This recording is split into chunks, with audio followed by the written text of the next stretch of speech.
Hot mics. What's going on, people? Let me talk to the room right quick. Attic just pulled up. Lords, what's going on, man? Throw the crest up right quick, man. It's good to see y'all. Good to see y'all. We already know, man. It's been a rough week. It's been a rough week, but I gotta salute the Lords for pulling up and supporting us. Hustle and Motivate, what's going on? Death Mobile, Sean Murray, Smitty Smith, you already know. Pecan Fusion, I see you. Jean-Marc Louis, I can't pronounce it as smooth as soft. Can't pronounce it as smooth as soft, but he'll be coming in, you know what I'm saying? Let me know how my levels is going on. Oh man, what's going on, y'all? Damien, what's up? Back from the dead, I see you. George Alvernia, what's going on? Delilah, what's going on? Put the crest up, y'all. That's what I'm talking about. Let's have a good show today. Good energy, good vibes. Tiger King, what's up? Yeah, I got all the questions. I know what questions y'all want. I know. Trust me, I got y'all. We got y'all. We're gonna do it right. We're gonna do it respectfully. But yeah, Lord JasonRonald, the tech wizard, will be pulling up.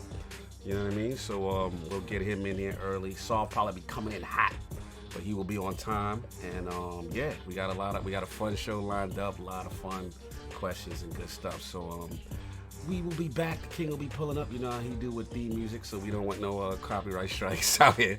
You know what I'm saying? But good to see y'all. Trust. Oh, Neo Gay Spark, brother. What's up, brother? Good to see you, bro.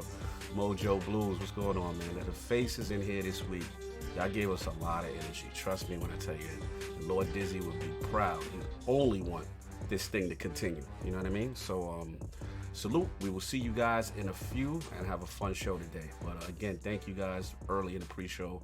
I see y'all coming in the front of the congregation early. I respect it. It feels good. Talk to y'all in a minute.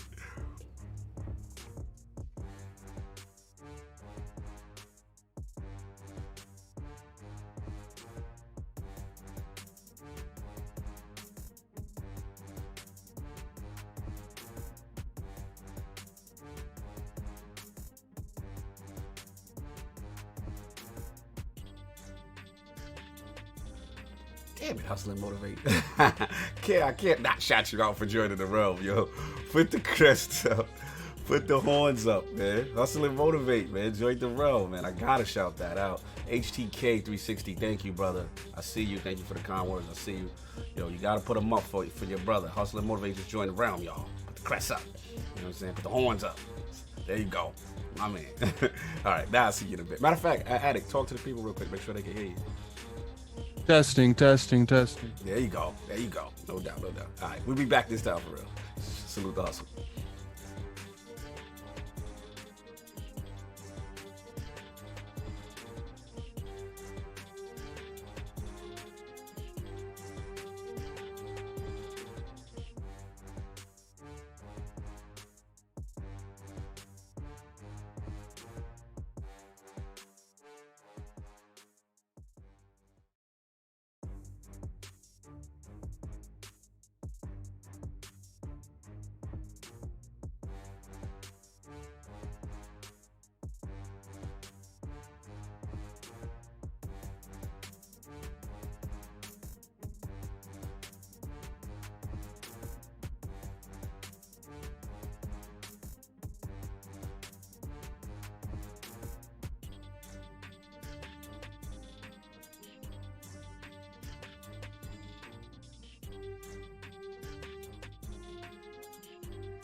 Hear ye, man. Welcome to the show. If you would not mind, go ahead and find yourself a spot, get comfortable, grab a snack, do all that good stuff that we need to do, and we're about to get started. It's not important who I am. What's important is that you are pulling up to the Iron Lords podcast right now as we speak, and I guess I'm here to keep you entertained until it's time to get this show started. So look. Y'all done messed up and turned me to an animal, and haters be swearing they real, but come to find out that they really mechanical. And yeah, I be eating these rappers, but that's all a part of me being a cannibal. And they say I'm better than money because you can bank on me being accountable. I know a million rappers that don't want to be on a song with me, that's understandable. I kill a beat and they want to compare me to Freddie and Jason. I'd rather be Hannibal. They be like, why use a video game? Just be original, y'all too dramatical. I know it's random, but I am addicted to flipping the sample and making it flammable. This is that yoga, fire, flame. They think it's arson up in the apartment, they call it department and I get the blame. Still I be running, collecting them rings. You just a target when I'm in the range. I was the hardest to start regardless back when you was messaging people on AIM. Check my vocals, all on Twitter but I'm anti-social. Love my city but I'm still bi-coastal. I got let's switch that up. What is you doing? What I want to do? Don't stop. Nah, that was dope. I'm just Keep that going. Keep that going. Nah, go ahead. Look, I guess you could say that I'm very spoiled. For them to be your dog, they ain't very loyal. But I ain't gonna hold you, I ain't here to boil you. You ain't gotta say it, I'm embarrassed for you. Always been a nerd, never been a loser. Making Voltron with a gang of cougars, and I'm going places. Better tell a Uber, cause it's pretty hard to sleep on Freddy Krueger. Let's do that again.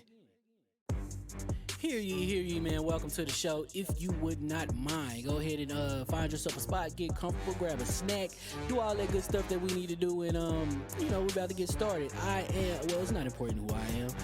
What's important is that you are pulling up to the Iron Lords podcast right now as we speak, and I guess I'm here to keep you entertained until it's time to get this show started. So look. Y'all done messed up and turned me to an animal, and haters be swearing they real, but come to find out that they really mechanical. And yeah, I be eating these rappers, but that's all a part of me being a cannibal. And they say I'm better than money because you can bank on me being accountable. I know a million rappers that don't want to be on a song with me, that's understandable. I kill a beat and they want to compare me to Freddie and Jason. I'd rather be Hannibal. They be like, why use a video game? Just be original, y'all too dramatical. I know it's random, but I am addicted to flipping the sample and making it flammable. This is that yoga, fire, flame. They think it's arson up in the apartment, they call it department and I get the blame. Still I be running, collecting them rings. You just a target when I'm in the range. I was the hardest to start regardless back when you was messaging people on AIM. Check my vocals, all on Twitter but I'm anti-social. Love my city but I'm still bi-coastal. I got let's switch that up. What is you doing? What I want to do? Don't stop. Nah, that was dope. I'm just Keep that going. Keep that going.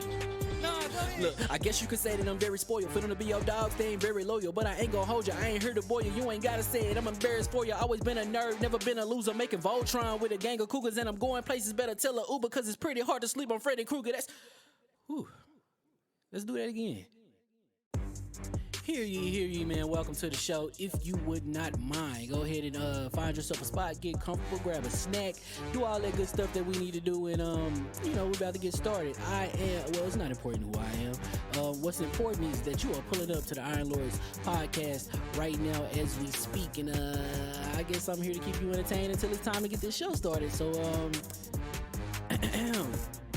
look. Y'all done messed up and turned me to an animal, and haters be swearing they real, but come to find out that they really mechanical. And yeah, I be eating these rappers, but that's all a part of me being a cannibal. And they say I'm better than money because you can bank on me being accountable. I know a million rappers that don't want to be on a song with me, that's understandable. I kill a beat and they want to compare me to Freddie and Jason. I'd rather be Hannibal. They be like, why use a video game? Just be original, y'all too dramatical. I know it's random, but I am addicted to flipping the sample and making it flammable. This is that yoga, fire, flame. They think it's arson up in the apartment, they call it department and I get the blame. Still I be running, collecting them rings. You just a target when I'm in the range. I was the hardest to start regardless back when you was messaging people on AIM. Check my vocals, all on Twitter but I'm anti-social. Love my city but I'm still bi-coastal. I got let's switch that up. What is you doing? What I want to do? Don't stop. Nah, that was dope. I'm just Keep that going. Keep that going. Nah, go ahead. Look, I guess you could say that I'm very spoiled. For them to be your dogs, they ain't very loyal. But I ain't gonna hold you, I ain't here to boil you. You ain't gotta say it, I'm embarrassed for you. Always been a nerd, never been a loser. Making Voltron with a gang of cougars, and I'm going places. Better tell a Uber, cause it's pretty hard to sleep on Freddy Krueger. Let's do that again. Hear ye, man. Welcome to the show. If you would not mind, go ahead and find yourself a spot, get comfortable, grab a snack, do all that good stuff that we need to do, and we're about to get started. It's not important who I am. What's important is that you are pulling up to the Iron Lords podcast right now as we speak, and I guess I'm here to keep you entertained until it's time to get this show started. So, look. Y'all done messed up and turned me to an animal. And haters be swearing they real, but come to find out that they really mechanical. And yeah.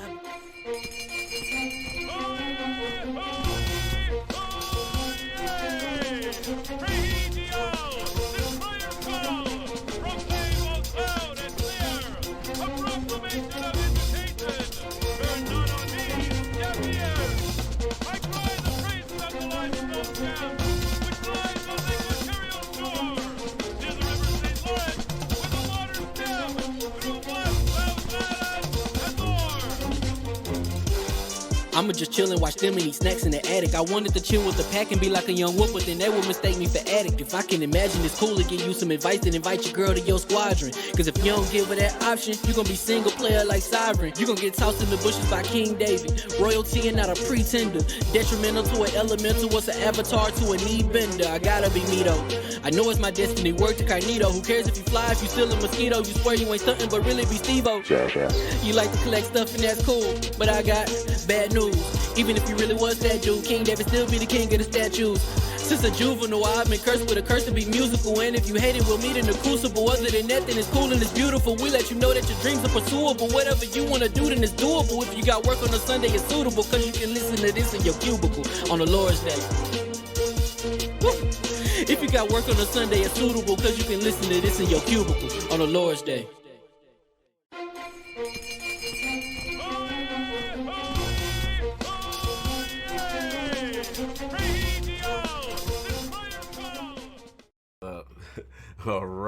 All right.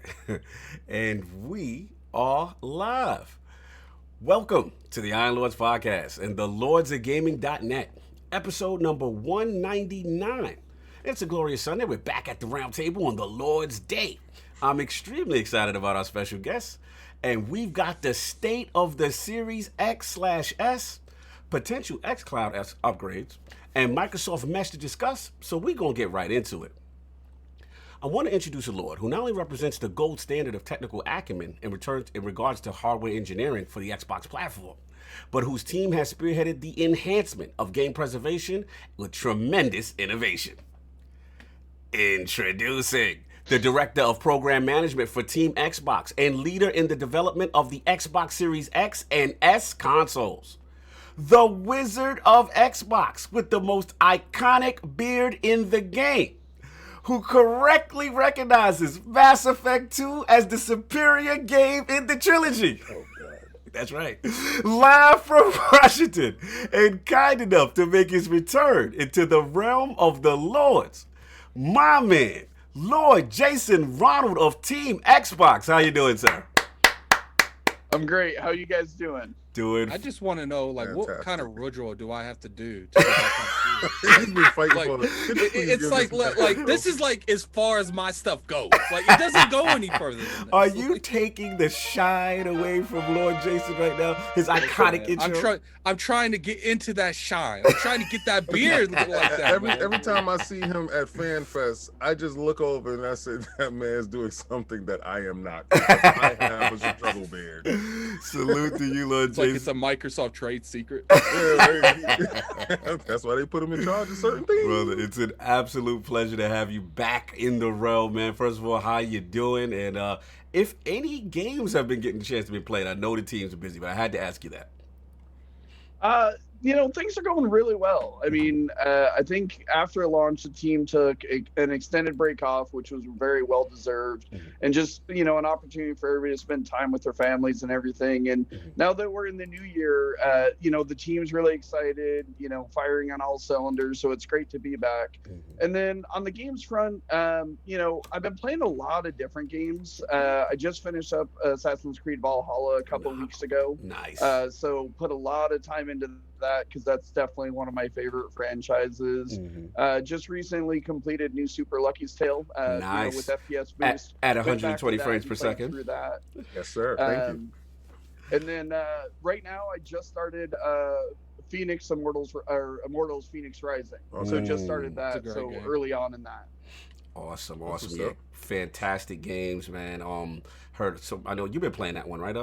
Addict. I think you were. Yeah, really I going beat it a couple weeks ago. It was a good game. I We really have the enjoyed demo up, so I might, check out the demo. Being that JasonRonald on the team has actually changed my mind on certain demos. So. I thought you was gonna say you was gonna wait because it wasn't in Game Pass. Well, I definitely put off for a lot of games, but when it's my turn, I'll talk about it. Oh, shit, no. Really quick. And of course, we got the 4 horsemen of game. We got 1 horseman down, but he should be coming in hot. Soft still should be on route, but we still got the horsemen of game in the original Knights of the Realm and the Round Table with updated, time-sensitive intros because of Jason Ronald. King. My co-host and the co-host. My brother from another mother. The difficult game conqueror, lord of his own world, and the how of the young wolf. My man, Lord Addict, how we doing, sir? Doing pretty good for time restraints. That's my intro this week. Oh, thank Oh, you. I'm thank gonna eat up your minutes. see, King think he's slick. He tries to take a minute. Thank you. I'm gonna eat up your minutes and sovereigns. Thank Oh you. my God! And of course, our technical lord will be coming in soon, but we still have the Incredible Hulk of this, aka the XS Gamer. Ooh. The prophet of Xbox, king of the statues, demands nothing less than that premium experience. It is the leader of the fraud alert movement. Ooh. Beloved Lord King, how we doing, sir? I'm doing fantastic. Anybody who saw UFC last night, Yes. understand you can reach for the stars, but that don't mean that you're gonna reach it. Oh. That man had the Time. style. He had the style to beat the style bender. I thought the style bender was too conceited going up into that fight. I thought he had Really? to take it a little bit more serious going in because I didn't like his vernacular going into the fight. And when he was fighting Blancho, I believe Yeah. Blattrich. Mhm. When he was fighting, I noticed that his body was built for that weight. When he was going up to 205, I thought Yeah. 205 was a larger reach for him. Yeah.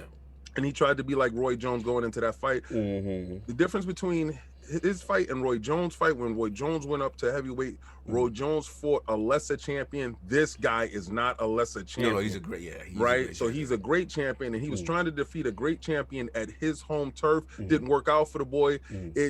He reached too far. He should have stayed at his weight class. He not allowed to shoot for the stars. No, you Damn. can shoot for the stars, but sometimes you're gonna miss. You understand? Or sometimes you're gonna reach a champion that is worthy of that challenge and that's gonna give you everything that you had, and he didn't have everything else. Shout out to Amanda Nunes for what she did last night. It was amazing. She is a phenomenal champion, fantastic champion. The disqualification kind of pissed me off early in the evening, but shout out to the new Jamaican-born veteran. Yes. I love the fact that you did win the belt, and maybe you can give him a rematch and he won't disqualify this time. That's enough of that. Let's get over the King of the Statues, looking fantastic. KOS is coming soon. Had a lot of stuff happening this week. My condolences goes out to Dizzy's family. Yes. Love him so much. I miss him, so I really couldn't get that stuff out.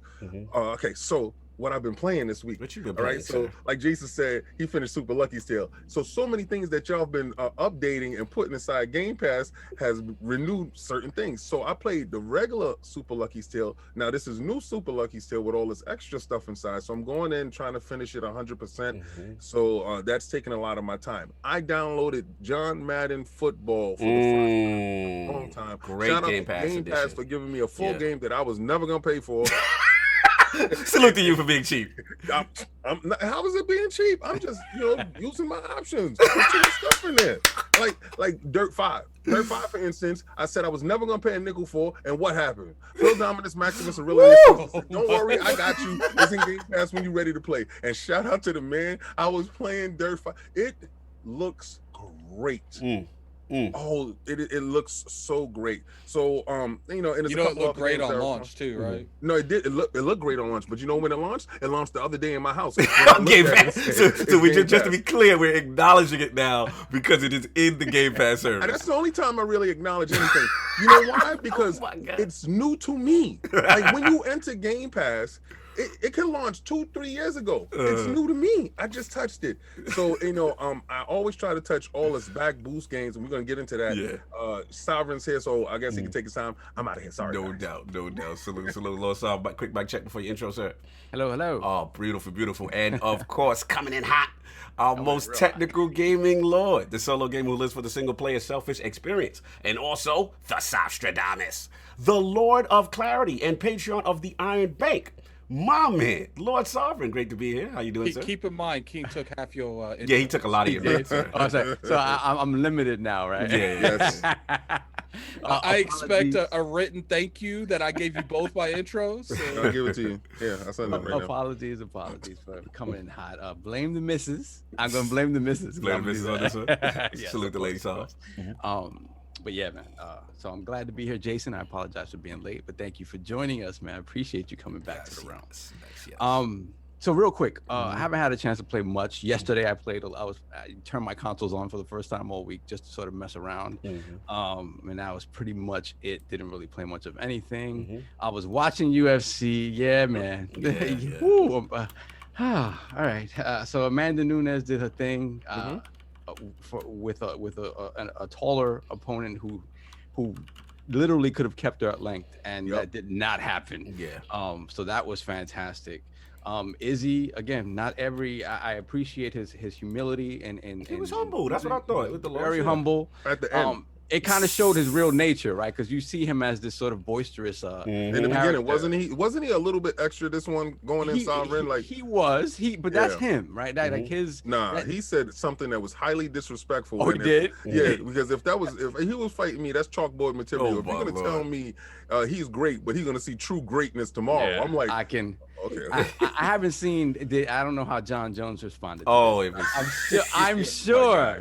To be honest, he was light. I'll just say this because I know we're going long. He just pretty much was like, it's funny how people always, look past whatever they're supposed to be doing, worrying about me, than focusing on the task at hand. On what's in front of you, and that's true because that was the problem. He may well be in that same situation in the not too distant future. Time. Yes, time. So real quick, I just want to thank everybody for coming out on Friday. That was a beautiful thing that happened for Lord Dizzy. That's something that you wish you never had to do. But I think Boom put it best where he said, I'm glad to be there. And I was glad to be there among people that loved and cared for Diz the way that the entire community did. So that was a beautiful thing. Real quick, because we didn't speak on our friend Nintendo Guru. Yes. I just want to speak on it too. Yeah. Guru, first of all, condolences to his family, his close friends, everybody who knew him personally. Everybody put the bend the knee up for Nintendo Guru, y'all. No doubt. Lord Sean Capri, who's obviously a friend of the realm, very close to him. My heart breaks for everybody who was very close to him. So what I can say about Guru in the small interactions that I had with him here on ILP and on Twitter is that if there's a word to exemplify that guy in my mind is jolly. Like yes, jolly like soul. A jolly soul, a happy individual who understood that the operative part of the word video games is games. Like he was all about the joy and the fun, and you could see it. I mean, he's the type of person, honestly, it seems like if we could aspire to that level of happiness every single day in our lives, we would be much better off for it. He seemed like and with him, the connection that he had with us, growing up around boxing the way a lot of us did as well, that love for Sean Capri's in the chat. Sean Capri's in the chat with love. And those two are like, oh man, it was so close. Continue. Buddies, So again, man, condolences to his family. Guru, we're gonna miss you, man. Like, absolutely heartbreaking week for the entire community. Crazy. Yeah, absolutely. So well said, brother, man. Again, recipes on Nintendo Guru. Again, it was a rough week. I'll start my intro. Of course, we have the gaming ninja himself, LordCognito. Like I said, I'm just gonna add on this all. We're gonna keep the bend the knee up. First of all, for me, no gaming this week. Obviously, I'm returning from the nasal surgery, so physically I was in a state, and then the impact of losing two of our brothers, so closely, and again, like you said, our good friend, Bobby Paul's the Nintendo Guru, tremendous guy, amazing in the gaming community. He will definitely be missed. And again, salute to his family, salute to all the warm wishes everyone sent out. Again, Sean Capri, me and you've been in communication. Y'all know you guys were very close. And then subsequently, obviously, our brother Lord Dizzy. And it was a rough week. But the good thing that I have to say that I was very proud of is the community coming together, you know, and people who I've seen not necessarily talk with each other come together to show support and reverence and respect for our fallen gaming brothers. So that was beautiful, man. I got to thank all you guys. This was a rough week for the Lords. There was no doubt. But one thing about Dizzy that he would always want is for the show to continue, for things to move forward. You know what I'm saying? He was a huge fan of Jason, so he'd be happy right now to see Jason up in here. You know what I mean? Sending the love. He's definitely bled green. We know that. But it was really cool to see everyone come together and everybody in the chat and the kind words and everyone checking on us to make sure we were okay. Thank you, community. You know, we will get this through together. So, yeah, that's what I got as far as that. Last word was last night. Salute to Ebontis. We had the legendary lore master, my man, Mylan Games. But right now it's that time. I want to do a quick news break celebration. It's that time, you know, where we celebrate. We celebrate the LOGNET Scribe of the month, and this one was very competitive. And you know, during that time, you know, many have been putting in a lot of work as far as the site is concerned. You know, I want to shout out to the entire team. You know what I'm saying? Dizzy would have been extremely proud because this was a very competitive month. You know what I mean? So I definitely want to salute the team. And right now, you know, I want to celebrate a specific Lord who is definitely one of the winners. He went above and beyond in the month of February with an exceptional, diverse content, great walkthroughs, news piece on MLB The Show, crossplay. I believe he had the Bravely Default walkthrough with Nintendo Switch and the Destruction All-Stars walkthrough with PS5. So we proudly present the latest winner of the now deemed Lord Dizzy LOGNET Scribe of the month, our man Hector Ramirez, aka Lord Macho. Happy belated birthday gift, sir. Yes. You are the winner. I was hoping to see if he could jump in for a few minutes, but I haven't seen him yet. I don't know if something came up to him. Oh, there he is, right on time. Yes, there he is. There he is, man. So hopefully it's audio. Lord Macho, can you hear us, sir? I see you jumped in on the laptop. I see you. We just want to make sure we can hear you. He's getting his audio together. But while he's working on that, definitely want to salute him, man. He had a tremendous month and also great from an assistant editor standpoint, man. So salute to you. Macho, can you guys hear me? There you go, my man, brother. Yes. How you doing? Congratulations on the inaugural Lord Dizzy LOGNET Scribe of the month. How you doing, sir?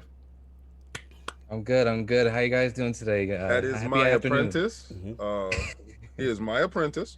So I will be also taking a little bit of credit for my apprentice, and he's doing well in the Sith world. Addict as well. So it means he's going to take you out at some point. Taking credit? Yes. I'm the reason. Yeah, Addict's the reason he's here, but we got There's no problem. Once you introduce them, I have taken them. no. We went from Jedi Masters to Iron Lords, man. I appreciate it, man. No I doubt, love it. man. Appreciate you, brother, for the work you've been doing. Tremendous. Dizzy would have been extremely proud of you. Any words you want to say on your tremendous month of February? Yes. Again, thank you to everybody. The love and the support has been incredible. When I say you guys broke me out of my shell, y'all broke me out of my shell.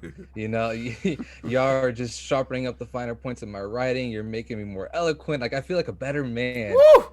After all this time. And salute. You know, that's a big shout out to Dizzy too, always pushing me to believe in my writing, believe in my work, and believe in my own beliefs. You know, it's hard to believe in your own beliefs, but you gotta stay rigid, and Dizzy definitely taught all of us that. And no doubt, I think we all carry it for everybody as well. That the love and support is insane. So thank you again. Salute, thank you again. brother. You know, enjoy gaming. You know, don't stop bickering on Twitter. Stop bickering online. Enjoy your games, man. Preach. Well said, brother. Again, thank you for accepting the award, Dizzy. Huge fan of you, and love that you always projected your voice, your reflection on these things. So salute to you, brother. It's a pleasure. Thank you for pulling up. You know what I'm saying? And happy belated birthday. Happy belated birthday. Happy birthday, bro. You already know. Thank you. Salute, man. bro. Thank you. Have a good you one, guys bro. have a good one, all right? I'll too, stay in buddy. the show. It's exciting. Brother. You already know. Take care. See you guys. Salute. So now that we've gotten into the business and what the Lords have been playing and all that good stuff, we have a special guest here. So I want to focus on him now. Lord JasonRonald, his video game system history, his journey into the games industry, and of course what led him to ascending to the director of project management of TeamXbox. So Lord Jason, let's go from the very beginning. What were some of the first video game systems you had, and what got you into gaming?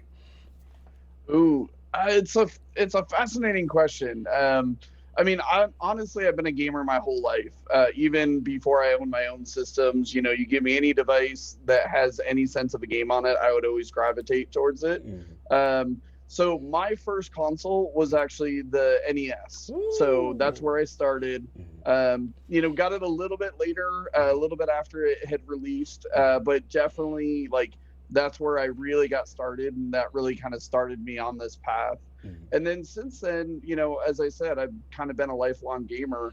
I've owned just about every system since then. You know, there's a few outliers. I never owned a GameCube or a Wii U as an example. But outside of that, basically, I owned every system. Even in high school, I actually worked at a toy store just so that I could afford to go out and buy the latest systems, make sure that I could get them. So yes, and then I also spent time in the arcades as well. Oh, I'm glad you brought that up. Continue. Like I really enjoyed the arcade scene in like the mid 90s. Yes. Like that was kind of the peak arcade. So, you know, it doesn't matter to me if it's a console, if it's an arcade, if it's, you know, PC, mobile, games are games, and, you know, we all want to play. So I just enjoy them wherever I can play them. Salute, man. I am glad you mentioned the arcade scene. Because I think I know we do a lot of gaming histories, but we sometimes we gloss over and how impactful it was. And I always talk about how, like, you know, sometimes at that time, you know, the arcade scene represented the advancement of technology before it came to the console, because they were always ahead, right? So was there any, I need some standouts for you, maybe some moments for you in the arcade scene where you like, okay, this game or this time, this was transformative to you? I mean, so for me, like the fundamental part of the arcade scene that I loved was honestly the fighting game community. So like Street Fighter 2 just like redefined that. I think everybody remembers going to an arcade, putting their quarter up on the monitor, you know, next man up. And then, you know, if you just think about kind of what happened to fighting games after Street Fighter 2 came out, everything from like Mortal Kombat to Tekken, even things like World Heroes and some of the old SNK games. You know, and it's like, even to this day, I still love fighting games. Like I remember the first time playing Killer Instinct in the arcades, you know, and just this like combos were new in Street Fighter, and then to see Killer Instinct just take it to the next level. And now to look at the competitive scene with like Evo and everything like that. I mean, it's insane how really Street Fighter set that foundation, and it's really kind of grown that entire you know, segment of games ever since then. What I've noticed about arcades during that period of time, and reading either EGM or Die Hard, I started learning about the boards that were behind the tech that was behind these games. So, you know, Sega, like when they had the Model 1 boards or the Model 2, and I would rush down to the arcade to see these stuff. Or when I learned about Sony's board that mirrored the PlayStation board, 11. You know, the System 11 boards, and little things like that. That started teaching me a lot of tech behind it. Did you really get fascinated behind the tech behind the arcade games that you saw when you know, got to the arcade? I don't know how big your arcades were. Well, I'm in New York City, so we used to go down to 42nd Street, and it was tons of arcades all over the place. So I just wanted to know, were you influenced by the tech behind it and wanted to know more about the tech that was inside such machines? Absolutely. You know, like you're talking about, you go from games that have really detailed sprites to things like Virtua Fighter, where they started moving into 3D. And then you look at things like Mortal Kombat, where it was like digitized characters and whatnot. And that's the thing is, you know, part of what I love about this industry is constantly raising that bar, constantly learning from, you know, hey, we wanted to do this. This is as far as we could take it. As the technology progresses, we invent brand new techniques to take it even further. But at the end of the day, the fundamentals are still the same, because great game design is great game design. It doesn't matter, you know, what technology was built on. And that's why, with everybody who really enjoys retro gaming, we were kind of talking about it beforehand. When the game's new to you, it doesn't matter. A great game is a great game. So being able to be exposed to that, but then obviously to continue to push that boundary and to keep like advancing the state of the art as a technologist, as an engineer, that's what's exciting to me. Absolutely, man. Well said. Definitely, a game can be new to someone, and it's a great game all over again. I feel about Game Pass. Absolutely. We know, sir. If you haven't played it, it's new to you. Factual. It's like I always say, how many people a year get into gaming for the first time? Like they've never even, it's like one of those things where they're playing like their brother's game or something, but they don't have no control over what's being bought. So. Yeah, man. No, absolutely. I have a question. Sure. All right, now I don't know how long we have you for, so I'm gonna shoot my shot now. We got time. We got a little time. So my thing is this, right? I know that being in a giant conglomerate at Microsoft, it's a huge kind of cushion for some people, but also there is a big like living up to Big Brothers type of thing. Microsoft is the big brother, Xbox is inside that whole thing. So, but you're allowed to attack things in a certain manner that I've noticed in this generation, very specifically, that you guys have been doing. Now, I use this little analogy, like these guys say, bayonets up. So usually on the musket, on the tip of the the bayonet, right? So that's a two-pronged approach. I've been saying a two-pronged approach being that, and I use war terms because that's the terms that I see things in. That's the terms how I live my life. That's the terms how I attack things, right? And I say, you're going up against an entity that is not, let's say, bigger as in financial bigger, but it's bigger in worldwide reach and in mind share. So in trying to attack the mind share, you have to have a two-pronged approach. I've noticed that you guys have did price and power. I noticed that you guys have did cloud and Azure. Right, I've noticed that you guys have done, what was it, velocity architecture and the boost mode.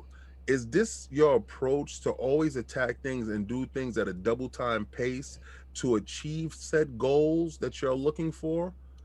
Or am I just grasping at straws here? Because I've noticed that it was like a pattern that every time that y'all announce something, it's in like waves of two. I wouldn't say there's like necessarily waves of two per se, but I think a big thing is our strategy has pivoted from being very device centric to being very player centric, and understanding that there's 3 billion people on the planet who play games. Not everybody is going to go out and buy a game console. Maybe in some cases they won't even own a TV. Maybe mobile's their primary interface or whatnot. And we're really about how do we deliver the best gaming content to players all across the world in whatever form is most natural for them. And so, and when we were talking about the arcade boards and how technology is kind of leapfrogging, with that view, when we design technology and we design products, we're thinking about the long term. When we were designing the Series X and the Series S, we were looking at how would this apply to the cloud, as an example. When we make investments in the PC, like for example, ray tracing is something that actually started in the PC, and then we're like, okay, how do we bring this to console, as an example? So I think having that wider view, that wider aperture, really lets us look at kind of all the groundbreaking technology that's happening, and then really figuring out how can we bring that to bear for gamers. A great example of this, and one of the benefits that we have at a company like Microsoft, we have an entire division called Microsoft Research with some of the smartest people in the world in various areas.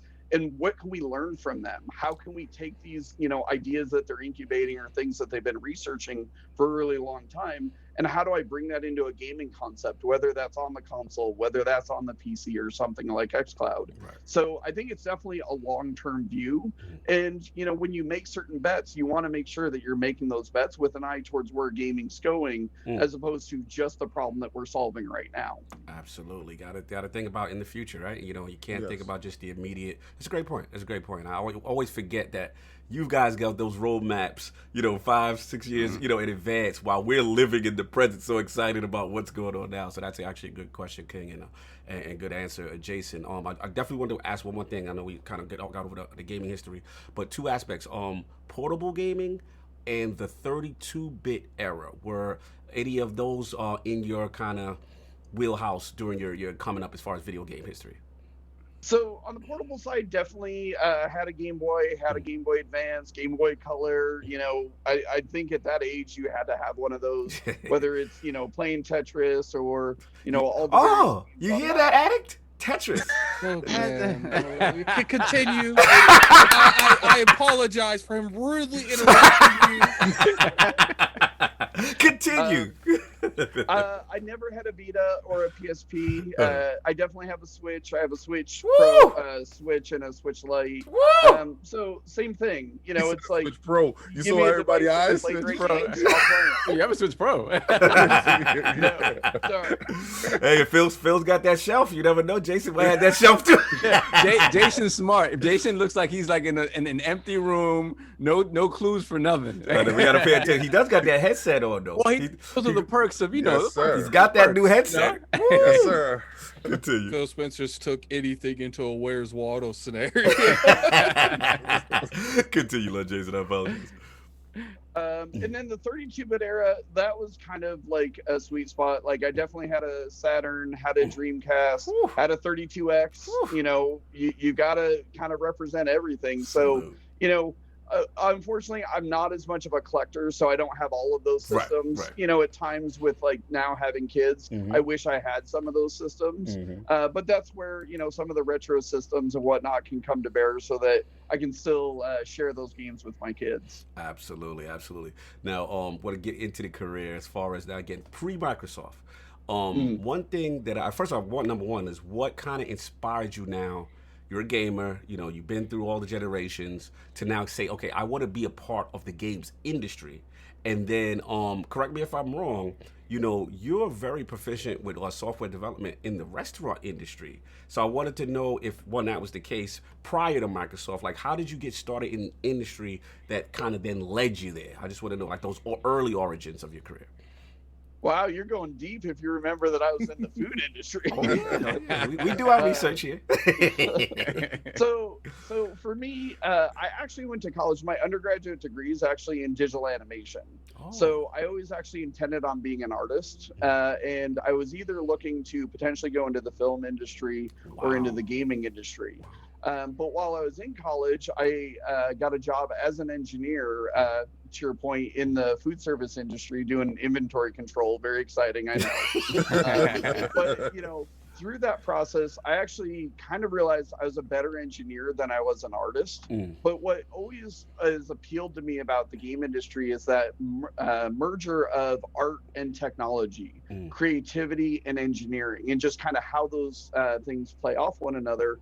So, you know, kind of somewhat on a whim, after, you know, graduating with my master's and, you know, working in software engineering for a while, I just kind of reached out to Microsoft, heard from them a number of months later, and they were basically like, hey, do you want to come work on Xbox?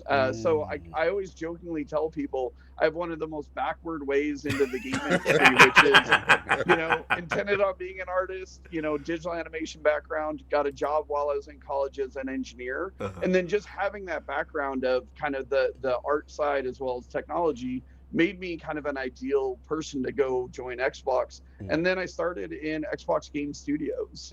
So I've been here at Microsoft and at Xbox. It'll be 15 years in April. And I've spent about half of my career in Xbox Game Studios and about half of my career on the platform side. So the way that I kind of jokingly talk about it is I've basically done everything in Xbox except for physically build the hardware with my own two hands. You know, I've been responsible for large portions of Xbox Live. I've shipped a large number of games.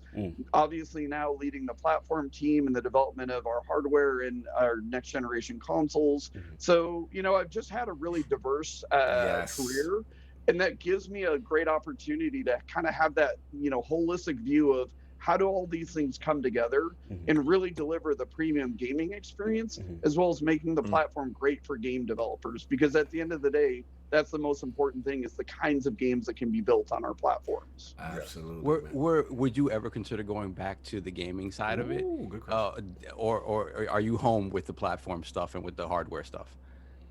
I love game development.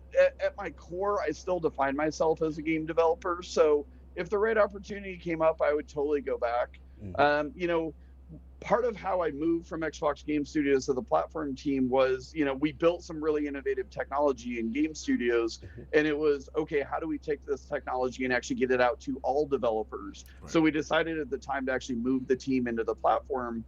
But, you know, after a couple of years of working on the platform, I really missed game development. So I actually went back to Xbox Game Studios, and I actually led platform integration for the Xbox One launch. Right. So basically, how do you build games on a hardware, software, and services platform that don't exist yet? So I always like kind of having one foot on the platform, one foot in game development. But if the right opportunity came up, like, I love creating games. I love that process. Hold on. So never say never. Let me help you shoot your shot. Still Dominus Maximus Aurelius Spencer. And please, let's reach down to JasonRonald and let him lead the killer instinct with the he loves fighting games. He loves fighting games. This is the pitch. I think currently Phil needs him doing what he's doing now. Yeah. Listen, I love everything that he's doing. Everything that he says makes me smile, because as an artist, he respects the art. And we have this thought, like, if we play an old game, our memories is always a little bit better than actually. True. So with this boost mode, you have kept my memories alive. So I don't look like a fool when I go play an old game. I put it in. I'm like, it's just how I remember. No, this boost.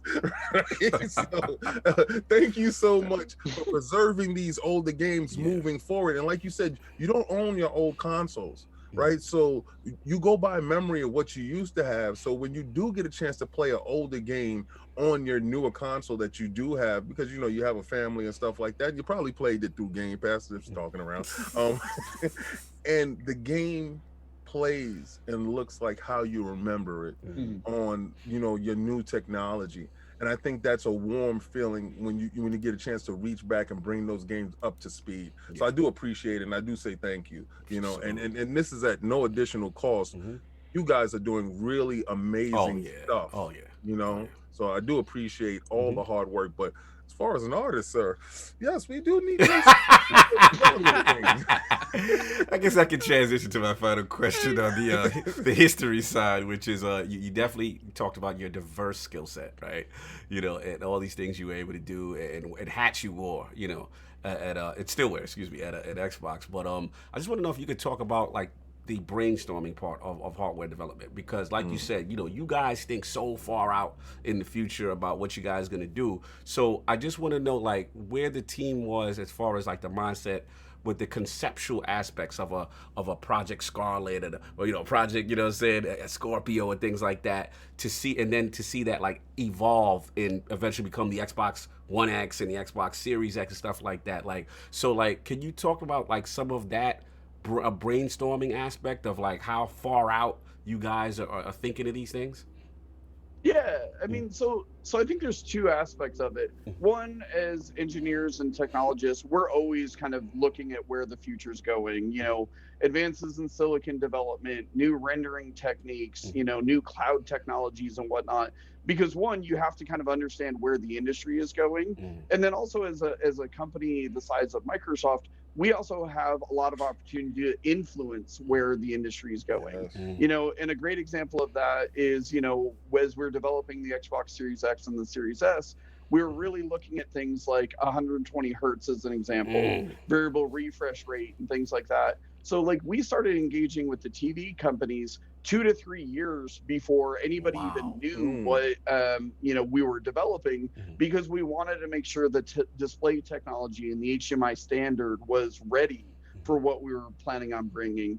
So first, you know, just kind of understanding the lay of the land, and we're always looking, you know, you know, whether it's SIGGRAPH or you know, silicon conferences and whatnot, just really trying to understand what those opportunities are.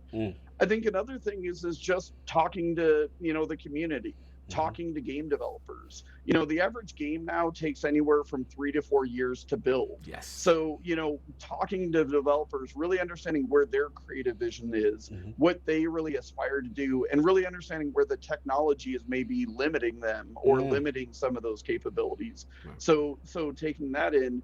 And then the other thing is we're, for the vast majority of us on Team Xbox, we're gamers ourselves. Yes. So it's like, where do we want to see the technology go? And sometimes it's going to be things like visuals. In other cases, it's going to be things like quicker zoom, or how can I make it as fast and easy as possible to jump into some of these various games. Right. And we just really sit down and we really kind of do some brainstorming as a team. And we just don't limit ourselves. Something like xCloud, we've toyed with the idea of game streaming for a really long time. Yeah, for a long time before. Maybe the technology wasn't ready. Maybe we couldn't do it in a cost-effective way so that, it would be too high of a barrier for gamers. And, we just kind of, allow ourselves to dream, allow ourselves to really think about what's possible. And in some cases, we can deliver those things with a console or a PC or something. And in some cases, it's still a great idea. It's just the technology's not ready. So we keep that on kind of the back burner, and we keep really identifying when is the right opportunity to pursue that. And then ultimately, the hardest thing about that is saying no to good ideas. The amount of really great ideas, the amount of things that we all get really excited about.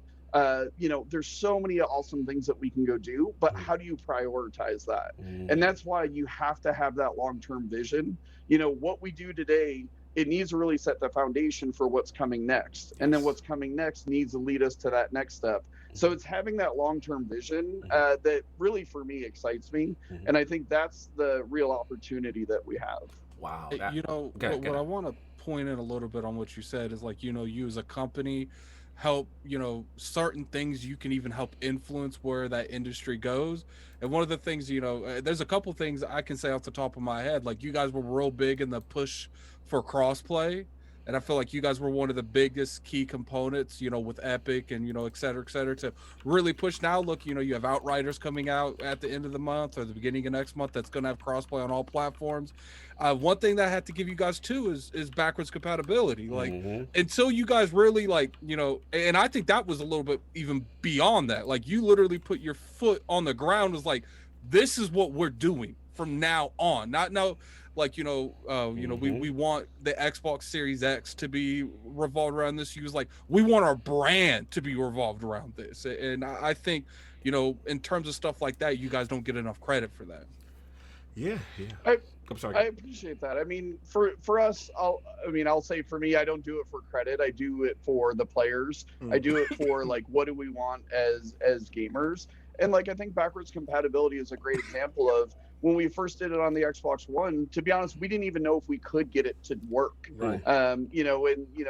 We had an amazing engineering team really sit down and figure out how to do that. Right. And then, one of the things that I love most about that team is every time we challenge them, they come through and they go even further than what we thought. So there was an engineer on the team who thought, hey, can we get original Xbox games running? Yeah. And to have that come forward. And then, King, to your point, to be able to play KOTOR or Crimson Skies at 4K, clearly when those games were written, nobody was thinking about it. And then with that long-term view, now, we said from day one with Xbox Series X and S, compatibility was critical. We're now thinking, how do we continue to maintain compatibility as games move forward? And it's just informing our hardware decisions, our software decisions, how we work with developers, because to your point, this is now part of our DNA. And it's really important to us. And I will say, the engineering challenges here are really, really high, because we still want developers to highly optimize their games to take full advantage of the unique capabilities of this platform. But as technology advances, how do we continue to maintain that compatibility as technology moves forward? And it's just, it's a really big challenge for us, but that's what excites us. Yeah. I have a question. And my question is, I understand that being that price and power was a thing, right? And how can you achieve both things at one time? How can you achieve duality in that space? And looking at that space, you achieved duality in the fact that power is the Series X, right? And then the Series S has a unique price point because it's allowing you to be such a flexible entity in this space that everybody can partake. This is, and I tease a lot, but the development tools are maturing at this point in time, and we're starting to see the flexibility in that whole duality, whereas the Series S is being able to punch above its weight. So we're saying, but we haven't seen the. I know. We haven't seen the full thing, but what I was looking at and what I was noticing, does that make you even smile even a little bit more that you were able to deliver this package in such a small, because it's, when I opened it, it was amazing to me. It was the size that it was. I said, I don't know how they did this, and the power and everything that's inside. I know they're going to get to the part of you know, the stuff around it, but we get to that state of Series X. Is that little baby like really like a crowning achievement? I know it's the X is really a you know, like that thing, but little man, like affectionately we call the Series S here, little man. Continue. I mean, to be honest, the Series S, like, I couldn't be prouder of the team and what they were able to deliver with that. You know, and to your point, it's really about how do we make gaming more accessible for more people on day one. Right. You know, and there's plenty of people out there that either they don't have a 4K TV, or, you know, maybe they choose to put their money into services or whatnot, but they still want to play the same great games, and they want to play them at the same fidelity with people. So, you know, and as with the developer mindset, when we decided to build two consoles in parallel, it was how do we make it as easy as possible for developers to scale up and scale down. Right. And like, when you think about CPU performance, when you think about IO performance, those can really, you know, change how a game's designed and how a game's built. Whereas most modern engines and most developers have the ability to scale up and down on, you know, resolution, on visual effects and whatnot. Right. So we not only did we want to bring more people into the ecosystem on day one, but we also want to make it as easy as possible for developers to be able to scale up and down. And that definitely influenced the design of the Series S. And we're like, honestly, I'm super proud of the Series S. You know, one of my kids is running a Series S in their room. The Series S is our primary console in our living room. And then for me, I like the premium experience, so I go with the Xbox Series X. Thank you. But, you know, just having those options is awesome from day one. Absolutely. Absolutely. Yeah, man. I mean, I love what you said also about the just the conceptual aspect of how you guys work together and all the different factors involved, you know, whether it be, you know, TV manufacturers and where the industry is going, and then all these different factors, you know, deciding, and then yourselves about where the industry is going to go, right? And that is things, again, we don't really think about as gamers, but it definitely, it's all these different factors, you know what I'm saying, that combine into it, and I'm glad you explained that. Got to move on with the gaming question, the final gaming questions that we ask all the round before we get into our State of the Series X stuff. Is important stuff.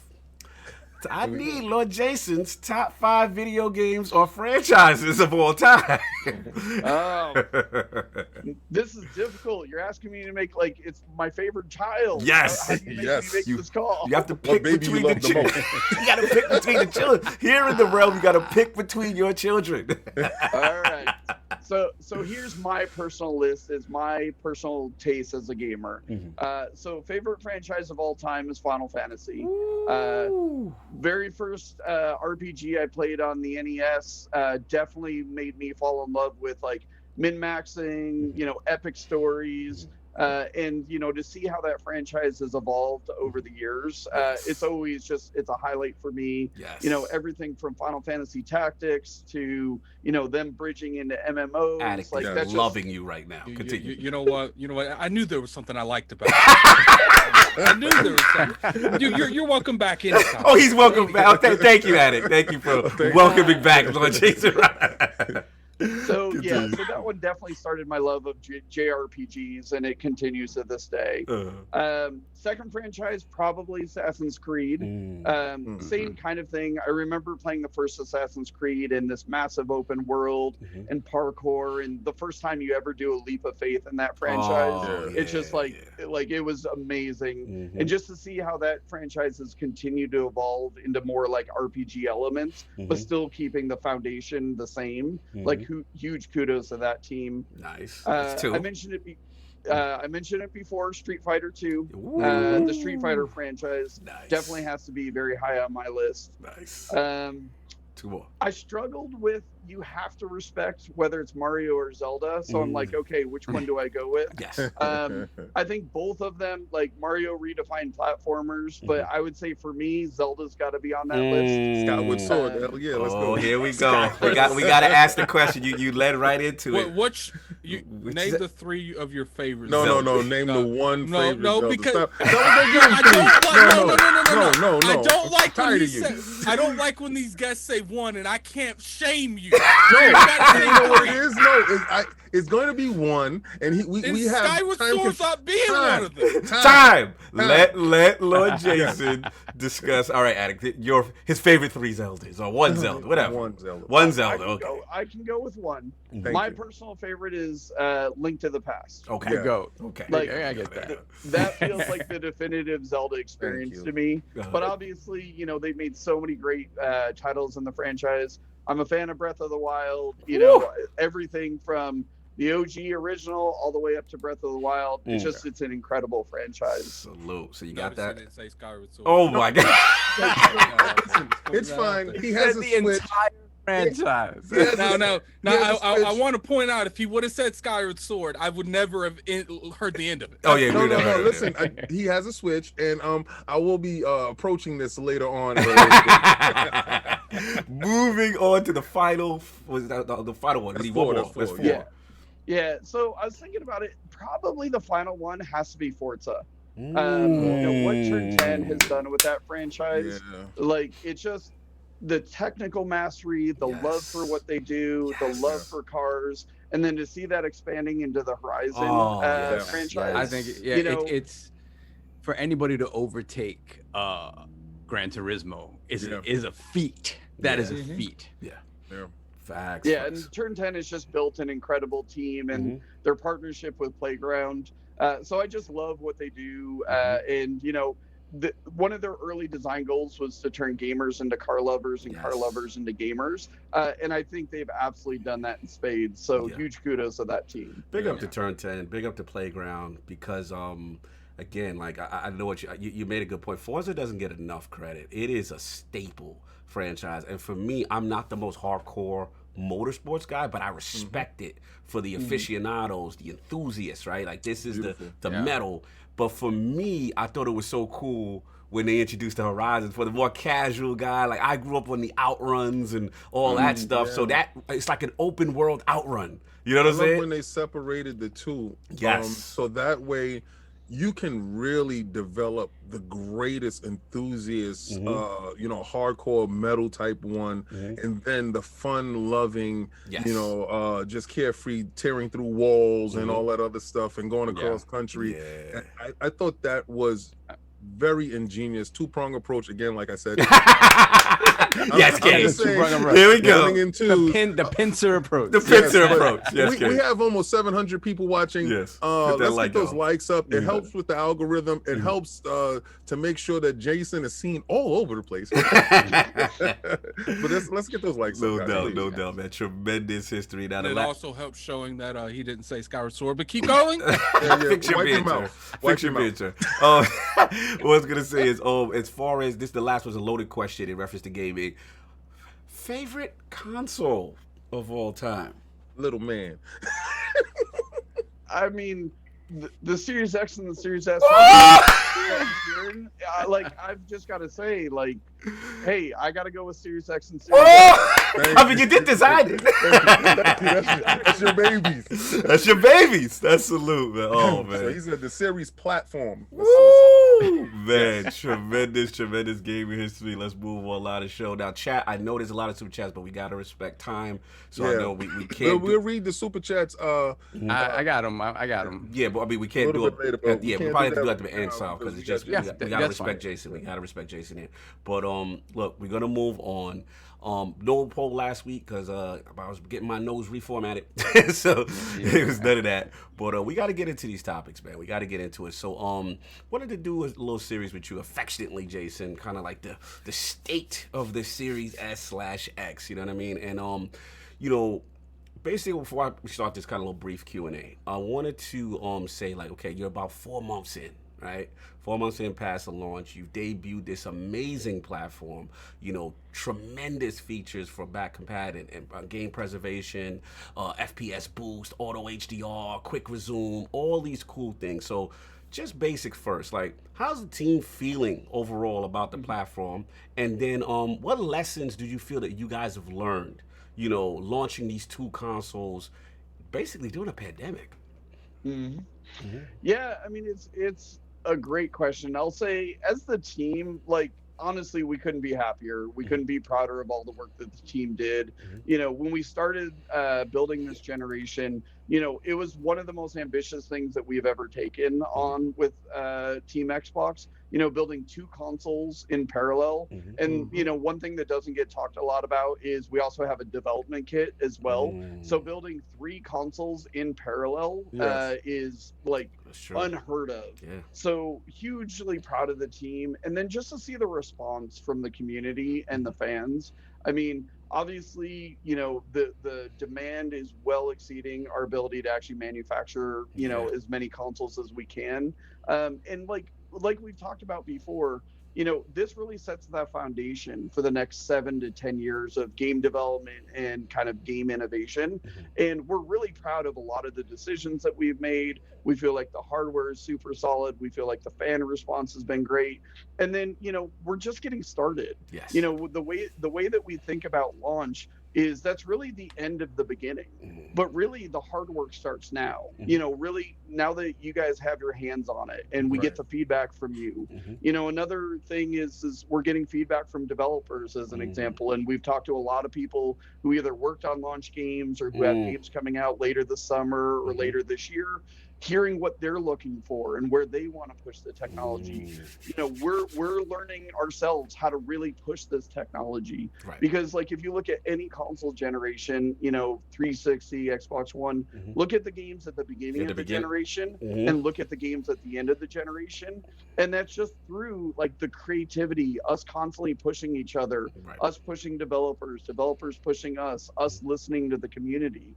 You know, we definitely have a point of view. We have a vision on where we want to take the platform, but the feedback from the community and the feedback from developers directly influence us as well. And we'll adjust our plans based on that feedback, because it is a two-way conversation. You know, it's really about the experiences that we can deliver and the experiences that you want as players, and how do we work together to deliver that on that ultimate gaming experience. That's it. There was something that you guys did that I didn't know that I needed, and that when I actually got it, I've noticed it in terms of how it feels. You guys have made the feel of the games feel different. And I'm talking about the input latency that's inside the controller, right? So we go through controller redesigns and stuff like that to make it more comfortable for your hands and stuff. And that's the feel of it in your physical hand. But the feel of the game, to get that extra control, I've noticed that it feels more like the input latency in the PC was really like sharp, right? So when you go from a PC, then you go to console, you felt a little bit of a lag. It felt like a little bit of a lag there. Now that I'm playing, and I've noticed it yesterday when I was playing Destiny, and I was in competitive, because this is the first time I'm playing competitive now, right? Because I never really felt competitive before. I never really felt like I was able to have that PvP that control. Yeah, exactly. That 120. So when I'm playing now, I'm like, oh my God, I feel the control of it. So I thought it was just my head. Right? I thought it was just in my head. So I booted up my other Xbox, my older Xbox One X, and I played it. I said, aha.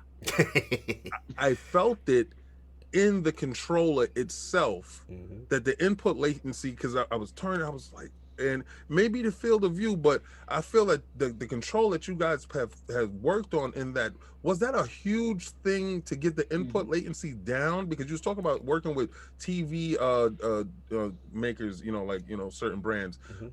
Was that a huge thing going in? Yeah, I mean, one of the pillars or one of the tenets we had during development is the power you can see and the power you can feel. Because historically, when you think about console generations, it's about higher resolution, prettier pixels and whatnot. But we really wanted to focus on how can we make the actual gameplay experience itself better. And that led to things like higher frame rates and support for 120 frames a second. You know, I talked about, you know, helping to influence the HDMI specification to eliminate as much latency between the console itself and the TV, or something like auto low latency mode, where we can automatically set the TV into its lowest latency mode while you're playing a game. Wow. And then when you exit out of the game, we can return the TV back to, you know, its standard processing. And then that also led to dynamic latency input, which was basically, how do I make it so as soon as you press that button or as soon as you move that stick, how do we translate to the game as quickly as possible? So we were literally, through the end-to-end pipeline from the controller through the display, shaving milliseconds off every aspect of the end-to-end pipeline, because that's what's really going to result in that feel that you're talking about. And especially as you go to high frame rate games, like, latency is critically important. So if you are a competitive player, or if you want that ultra precise play, like, there's a tremendous amount of work through that end-to-end pipeline. No, tremendous answer, man. Definitely, you feel the difference, King. You made a great point. You know, going back to your, you know, the older platform, or even using the older controllers, right? And you see the difference. You know, like, it's like, to the point now, I'm like, damn, I can't wait for my Xbox Series X controller to finish recharge. I go back to that level latency. And I know you said the update is coming for the Elite, and then when we had you on last time for as far as the auto latency stuff. But King makes a tremendous point. I wanted to focus back on what you said earlier as far as what the team has been focusing on, what you guys learned. You mentioned how you've been working with developers at, you know, getting the feedback and stuff. Now, I got to ask you a tough one, because this one has been going on in the community. And first off, you know, I know you are not a multi-platform game developer. You're not developing all these games, and there's many factors involved with game optimization. But there has been a frustration bubbling within the Xbox community in reference to these kind of like these weird anomalies where you see the Series X frame rate on some of the multi-platform titles, like maybe an Outriders demo or Need for Speed, where it's not the whole game, but it's generally like one specific level or these little anomalies where, as far as consistency with frame rate performance. So the initial consensus that we heard was that, you know, the tools have not been developed yet, or they're not as advanced yet. And, you know, what I wanted to know is that more of a, because we heard that it was a result of waiting on the full suite for RDNA 2. So my question to you is a multi-part question. Do you agree with that? Do you think there are other factors that may be affecting that process, with developers not able to basically maximize to the metal of the Series X? And how long may gamers have to wait before these issues are ironed out? Great question. So I think there's kind of three things that you said there. So one is obviously the hardware.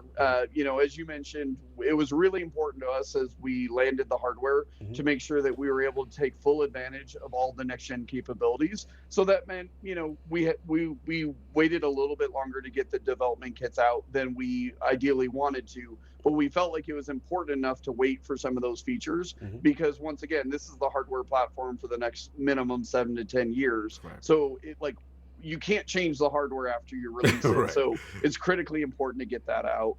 I think the other thing is, you know, we work very closely with developers all across the industry, and, you know, the feedback never stops coming from the development community. You know, we still are updating our development tools for the Xbox One generation based on feedback. And if you think about the complexity of games, you know, we were talking before, everything from a new Super Lucky's Tale to Ori and the Will of the Wisp to Call of Duty or Battlefield, like, every developer, every engine pushes the technology in different ways. They write different kinds of shaders, you know, so the more games that actually get built on our platform, that's where we can identify areas that we can improve, areas that we can leverage the hardware in new ways, you know, improve our overall developer experience.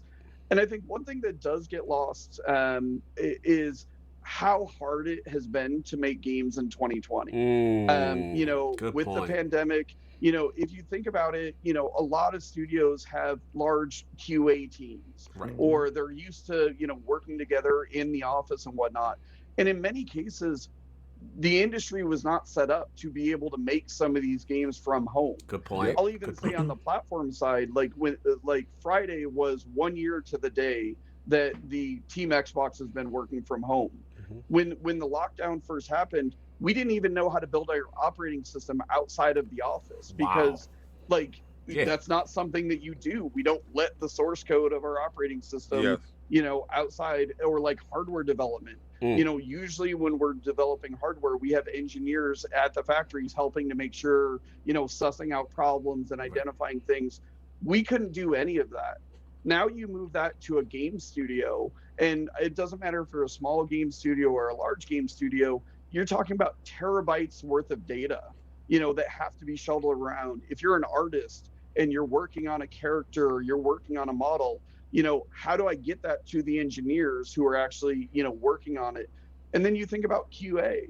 QA, usually you have large labs and things like that. In a world where you don't have that, sometimes things get missed. The thing is like, we totally listen to feedback from developers.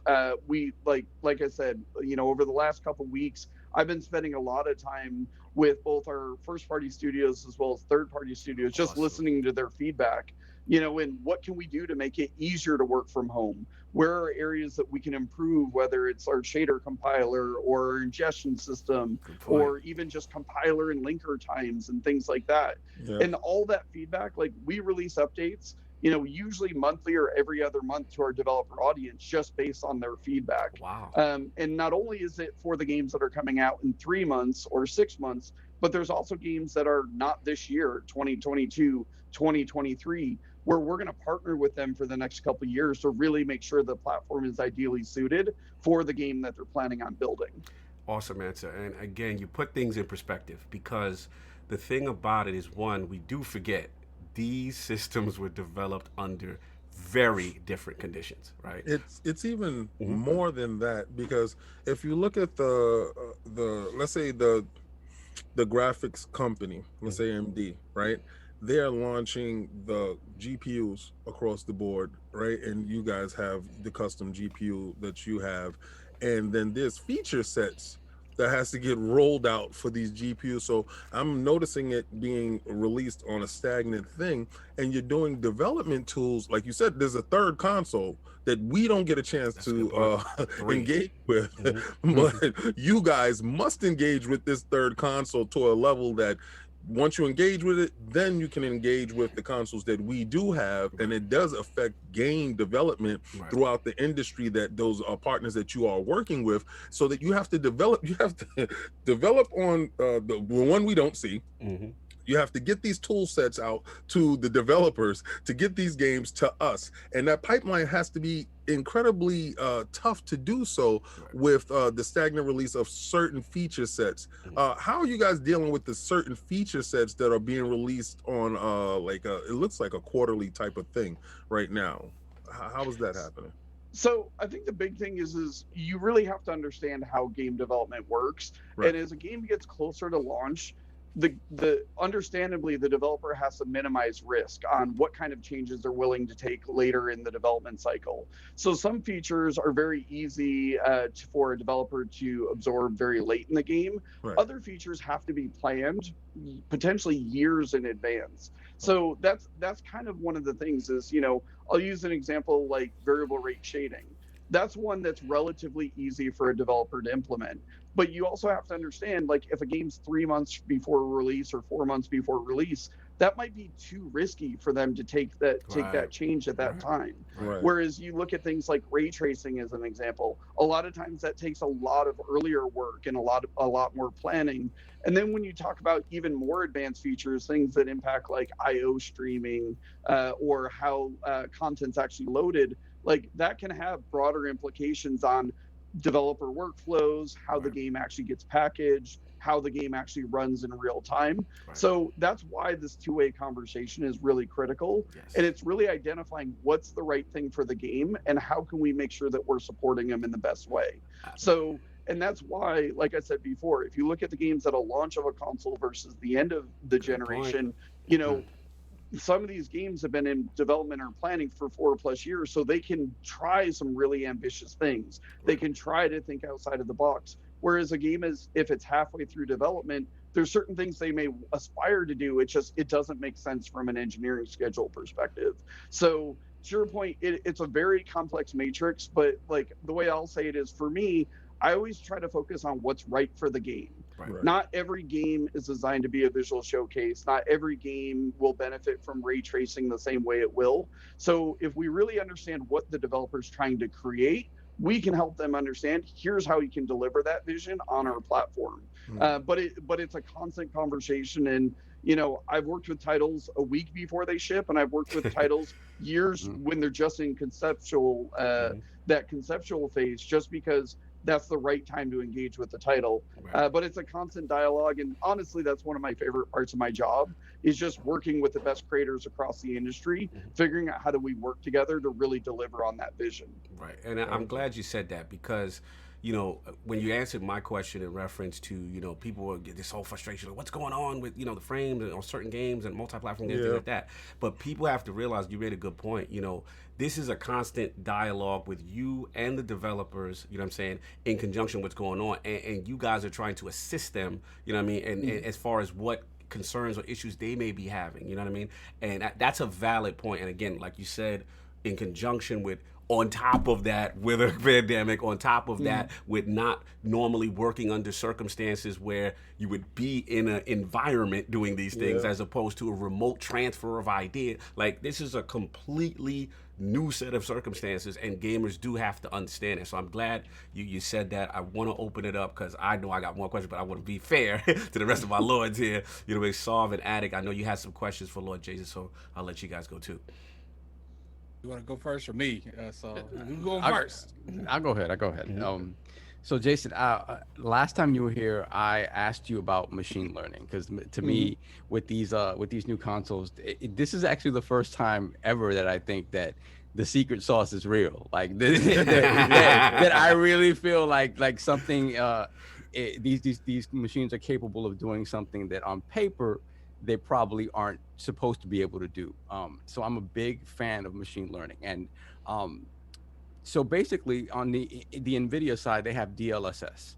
And on the AMD side, which is, you know, the Xbox is built on the PlayStation and their own GPUs, there hasn't been an actual sort of one-to-one comparison in terms of this is what our solution is for machine learning and super sampling.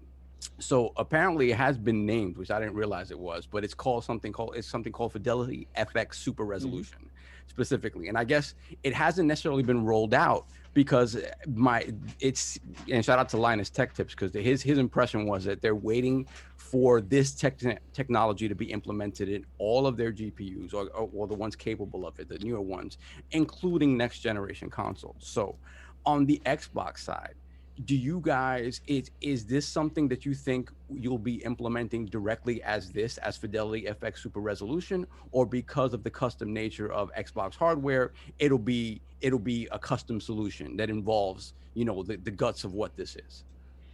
I'm trying to think how to answer that. I mean, the Lord's got him in the spot. We got him. Like, he really can't. Is this a wait and see question and answer? What I will say is we believe enough in machine learning and hardware acceleration of machine learning that we invested in the hardware, because we absolutely believe that it can deliver a lot of new next-gen capabilities. I think it's even beyond super resolution, though. Super resolution is definitely a very interesting technique. Like you said, NVIDIA has done a tremendous job with DLSS. And I think there's a lot of interesting opportunities there. But we're also having conversation with developers about how would developers want to use machine learning directly in the game themselves. Correct. So once again, this is just like many things in the system. There's certain things that we can do at the system level, and there's certain things that are actually better for developers to go do, and we just provide the building blocks and the tools for them. So I will definitely say machine learning is a priority area for us. We're doing a lot of work internally on it. I won't be able to say specifically what features or like how things are going to be used, but I'll say we believe in it enough to have invested in the hardware capabilities, and I think you'll see some really compelling things over this generation through machine learning. So then maybe I shouldn't ask this question, but I'll ask it anyway. So, no. I'm just this guy over here. So, this guy here. I know, because my question was, besides you mentioned super resolution, right? And that's the use that most people are sort of familiar with. But in regards to things like backwards compatibility, FPS boost, even we'll talk about a little bit later on with the upgrades to xCloud, is machine learning something that can be implemented with those technologies as well, sort of work in tandem to continue to improve in terms, frame rate, resolution, things like that? Are those two technologies that can work in conjunction with each other? So the answer is yes. The challenge with machine learning as a terminology is it's super broad. You know, there's a lot of cases where, like, for example, we can use machine learning on the back end, but it's not actually running in real time while the game's running. And then in other cases, there's going to be cases where the machine is actually doing machine learning in real time based on what's happening. So part of the challenge with answering the question is machine learning as a term is just super broad. So for us, it really comes down to what are the uses of machine learning? How does it actually get used? Whether it's for things like super resolution, if it's things for improved NPC AI, it can even be used in things like animation systems or procedural content generation and whatnot. So there's many different aspects, and that's why it's a little bit hard to answer some of these questions. And when you say that, do you mean that stuff at the local level, at the machine level? Like when I mentioned xCloud, can it help improve like resolution on something that's streaming from a server? Yeah, I mean, machine learning is, to be honest, used a lot more frequently than what people actually think it is. Even in things like how do we moderate content or like language within Xbox Live as an example. That's another great example of, how do you take these really large data sets, basically bring them down into something that's more manageable to provide a different user experience. So a lot of people get focused on this feature versus this feature. What we're really focused on is how can we make the holistic experience better. But, clearly, you mentioned DLSS, like that's a great concrete example that people can point to, and we're definitely looking at things like that as well as other techniques even beyond that. Awesome. Appreciate the answer. Sound being very difficult, but I was just joking. I like it, brother. I was like, stop it. Nah, Sol's in his bag. I respect it. Because one thing, when we're in here, we're gonna ask Jason some tough questions. When we're here. But Lord Attic, I know you had some questions in reference to possibly FPS boost, I believe. Yeah. So, Lord Jason, obviously, with how the great feedback you've got from the FPS boost mode. And, I know that when it comes to like third party stuff, you have to go through a lot of, type of red tape because you have to work with another entity on their game. But in terms of the FPS boost mode, is the team looking to maybe, expand more into the first party studio games? Because that's something that maybe to me would have a little bit less red tape and you guys could do a little bit more easier. I actually wouldn't say there's really a lot of red tape around FPS boost. I mean, at the end of the day, our intent is the same as the developer's intent, is give the best play experience possible. So first and foremost, we have to determine what games will the technique actually work on. As we've said before, it won't work on every game. Part of it is in some cases, the way the game was originally written, the techniques that we've developed can, sometimes create unintended consequences. But once we feel confident that the game is playing better and it's going to be the better playing experience, it's usually a pretty easy conversation with the publisher, because at the end of the day, in some cases, the developer actually wanted their game to run at, say, 60 frames a second, but due to the constraints of the technology at the time, it was too difficult for them to do it. Right. So seeing their game actually running at a much higher frame rate with minimal to no work by a developer. Right. Literally, once we've signed off on it, we provide access to the publisher, and we just make sure that they feel confident that they agree with us that this is the premium experience. And then it's usually a pretty easy conversation with them specific to FPS boost. Yeah, and plus, it's a lot easier coming from their standpoint. developers, publishers, especially developers, they put years into their life into. They always want their game to run better. Right. Yep. They always want the performance to be the best as it possibly can. And from a publisher standpoint, you guys put Far Cry 4 into the program, so it's easier to sell Far Cry 4 if it's running 60 frames. Watch Dogs 2 and yeah, no matter how old it is. Yeah, they look at it. They like, what? We didn't have to pay. On the platform level. Like, Game Pass, they get to see it. Okay, yes. That was that a conversation with King? Where do we sign? We sign here? Thank you, Jason. Thank you. There's another one on the other page? Okay, I got you. Oh my God. Just to add on, the chat was to ask them to add on to Addict's question, because I'm getting this a lot. I don't know if you is resolution boost. Is that something that you guys will be looking into with back compat titles in conjunction with an FPS boost? Because of some of the older titles, I even have a little affection for this question because I was a big Tekken 7 fan. I felt like they needed a resolution boost. You know what I'm saying? But again, I don't know if it's possible. It could be on the developer side. But is that something that you guys may consider or getting feedback to the team? Yeah, I mean, we kind of invented some techniques with the Xbox One X to actually be able to increase resolution with no work by developers. So once again, this is the thing that I love about our backwards compatibility team is they're always looking at different ways we can enhance titles. So we have examples of where we've been able to increase resolution. We added auto HDR. We've got things like quicker zoom, and now we have FPS boost. So we really look at it as we have a toolbox of different techniques. And then we're constantly building new techniques as well. And then it really comes down to different techniques are possible on different games. But I will also say sometimes, like if you're talking about increasing the resolution, increasing the frame rate, auto HDR, like we're really pushing these games beyond what they were originally designed to do. And sometimes when we push them too hard, the games break down. So like, that's good point. You have to figure out what that right balance is. And in some cases, it's going to be better to increase resolution. In other cases, it's going to be better to increase frame rate. And in some cases, maybe we'll be able to do both in parallel. I was watching this thing. Okay, so I'm not a developer and I'm not an engineer. I'm just a game player. I just play my games. And then I was looking at something about the technology, and I forgot what this was called. So please help me out here. That it renders only what you see. And like if something is blocked by like a wall or whatever, that stuff is not rendered on that side. So it takes away the CPU, the pressure on. Sounds like something people use to put games on Switch. Oh my slander! But I'm saying this stuff actually helps out with frame pacing, all this other stuff.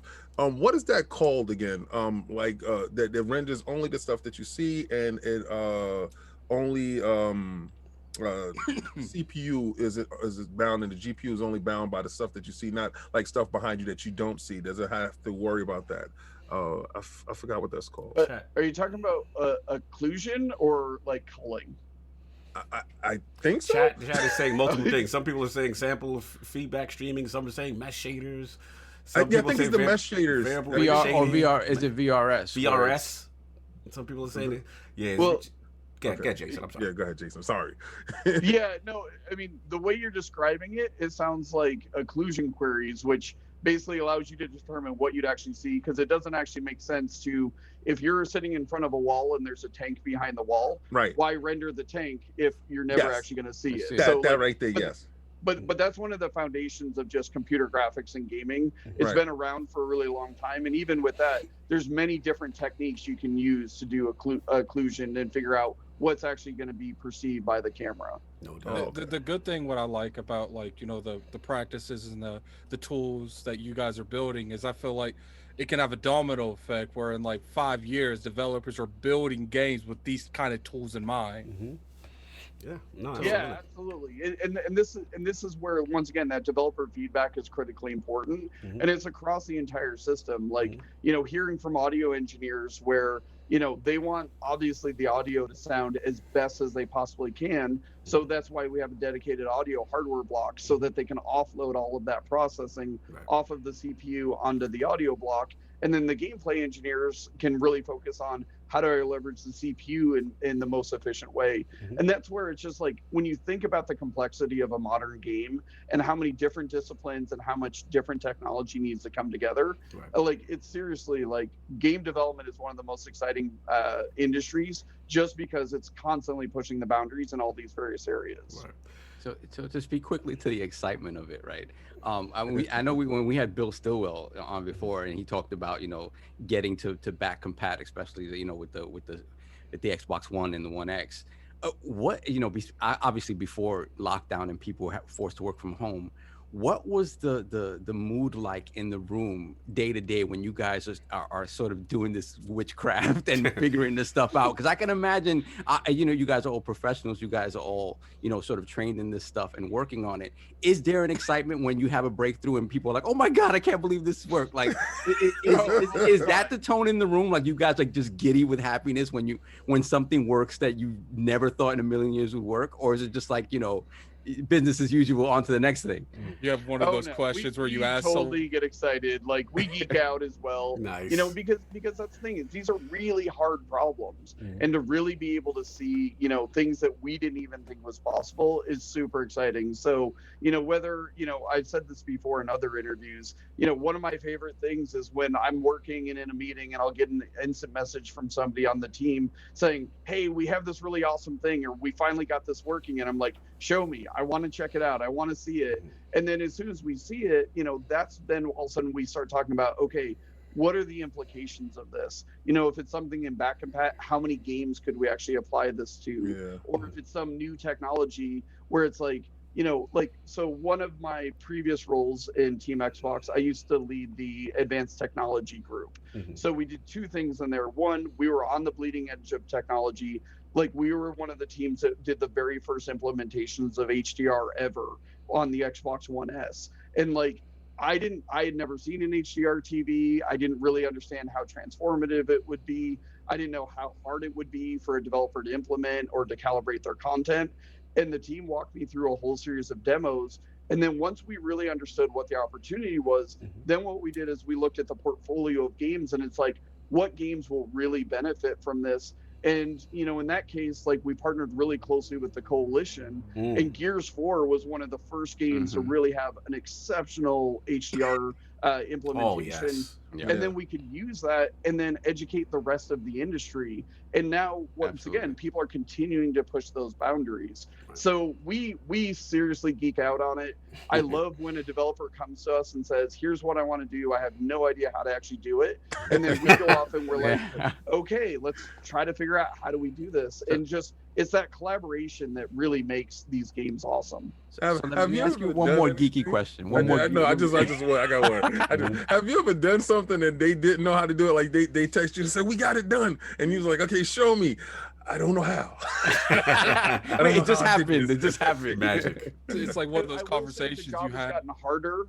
I will say the job has gotten harder working from home, because before I could just run up to their office and it's like, you know, they'll have a Franken set up and, you know, all these things working in a really interesting way. At home, sometimes they now come as videos, or it's a little bit harder. But no, I mean, that's the thing, is the team loves what they do. They're constantly pushing boundaries, and they like that challenge, which is just, you know, for me, you know, an awesome part of my job. Awesome. Let me jump in, man. I got a couple.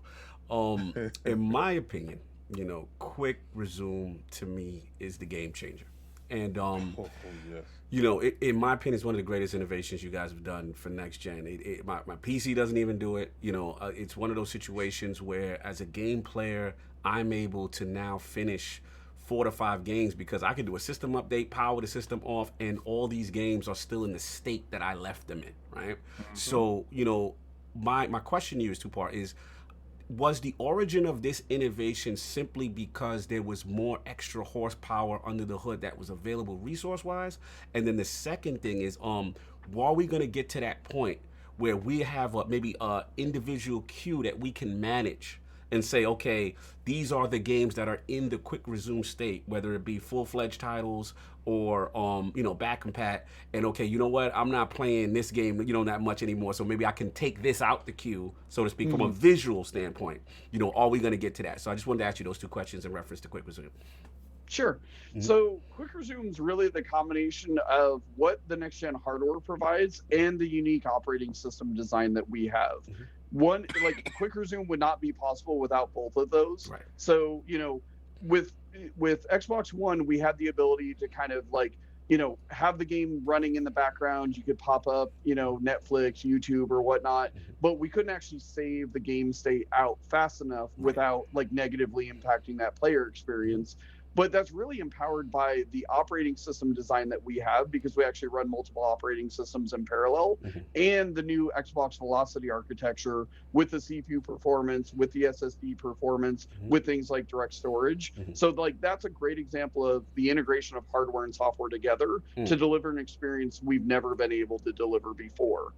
And then, you know, as we've talked about, you know, quick resume and kind of the user interface around it is an area that we've gotten feedback since launch. People want to understand a little bit better what's happening. They also want a little bit more control, especially for the power users. So that's feedback that we've taken on. The team's looking at various options. You know, one of the challenges is how do you, you know, bridge between what I'll say somebody who is not, say, a power user and somebody that plays all the time. Good point. So like we don't want to overcomplicate it, but we've clearly heard the feedback that people want more visibility. They want more control in how quick resume actually works.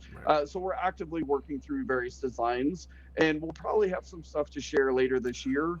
As always, this is where I highly recommend, if you want to see the latest and greatest, get in our insider program, because we get a lot of feedback from the insider program that helps shape how the features actually land. Oh, I'm glad I'm in that, because I'm in the alpha, and I will be clearly participating in that. You know, what's funny is, as I was looking at that one, like there's like leaderboards in that insider program, because I'm in like a couple rings below Cognito, and I'd be like looking at his score. I'm like, how did this man even come close to this score? It's like it's like quadruple to like the fourth power that I am. Lord Jason, I am giving feedback every day. So I'm in that Explorer, whatever that icon, that avatar is, one of the highest ones. I'm trying to be in there and give you guys as much feedback. The second question I want to kind of preface King, because King wanted to talk about it, is we got to talk about what the Lords here in the room we call affectionately Little Man, the Series S. My God. You know what I'm saying? So we love the Series S. We're big fans of it. You know what I'm saying? I do have to ask a tough question in reference to, you know, one of the things that you guys brought out, it was like, you know, it was touted as definitely the 1440p machine. It was still capable of doing 120 frames of mode. But we did see an instance with, I believe it was the Metro Exodus dev. And he basically he was concerned as far as his development, you know what I'm saying, as far as a possible 4 teraflop GPU bottleneck. Right now, he said that they were able to work around some things, but some things were not to his liking yet, and they're still working around with their title as far as Metro Exodus. So my question to you, Lord Jason, again, I know you're not a developer. I know every game engine is different. This is not, you know, any indictment on the Series S, anything like that. But my question to you is that, like, you know, we love the Series S. We want it to succeed. So, like, is this the same situation where, you know, you guys got to get developers and work with that feedback with developers with the S, you know, because more than likely, you know, that's going to be, as King says, you know, the dominant platform maybe down the road as people enter into the ecosystem to kind of focus to get these issues resolved with developers or any concerns they may have with their game engines. Yeah, like we said before, you know, developer feedback is critical to us. And, you know, as an example, what tools can we provide to help them understand the performance differences between a Series S and the Series X? Or how are they managing memory, as an example? And are there more easy ways or more beneficial ways that they can kind of manage between the two consoles? And this is learning for us, and it's also learning for developers as well. So, you know, that feedback, we listen to all feedback, both, you know, the positive feedback as well as the constructive feedback. And then we take that on, and, you know, that helps inform when we bring certain features online. Because the worst thing that we can do is, like, for us to get really excited about a feature in the future, but a developer's really struggling with a challenge that they're facing right now. So getting that feedback helps inform kind of our roadmap and our plans. But it's definitely an area that we've gotten some feedback from developers for. We've responded to a lot of that feedback already, but it's that constant dialogue. I feel you. And I love that you guys do take that feedback, and you guys, again, it seems to be the theme that you're promoting is this constant dialogue and working together so that guys can iron out any little issues. And again, like you said, you make good points. Early in launch, games in the beginning of the cycle. If you look at generations as a whole across our consoles, those titles don't necessarily reflect what the end game later in the generation, how these things evolve and advance. So thank you for answering that. I have a question. What I like. All right, so Sovereign talked about secret sauce, right? Because I love Little Man, right? Trust me when I tell you this. My son has a Little Man. I got a Little Man inside the bedroom, and I got that premium experience inside the living room, and I got a Little Man downstairs. All right, so and downstairs I have 1080p television, right? Anyhow, I paid for it. Nobody's buying this TV, so I'm stuck with this 77-inch 1080p television. But Little Man loves it, right? Yeah, hell yeah, man. But it does 120, which is crazy. It's absolutely bananas. Little Man is tearing it up. So he loves this. This is his environment, right? All right. So with all these, you said you have a tool set, right? As far as the toolbox, metaphorically speaking, excuse me, and VR, SS, and high fidelity, and all that other stuff. This is where Little Man gets to shine, I think, right?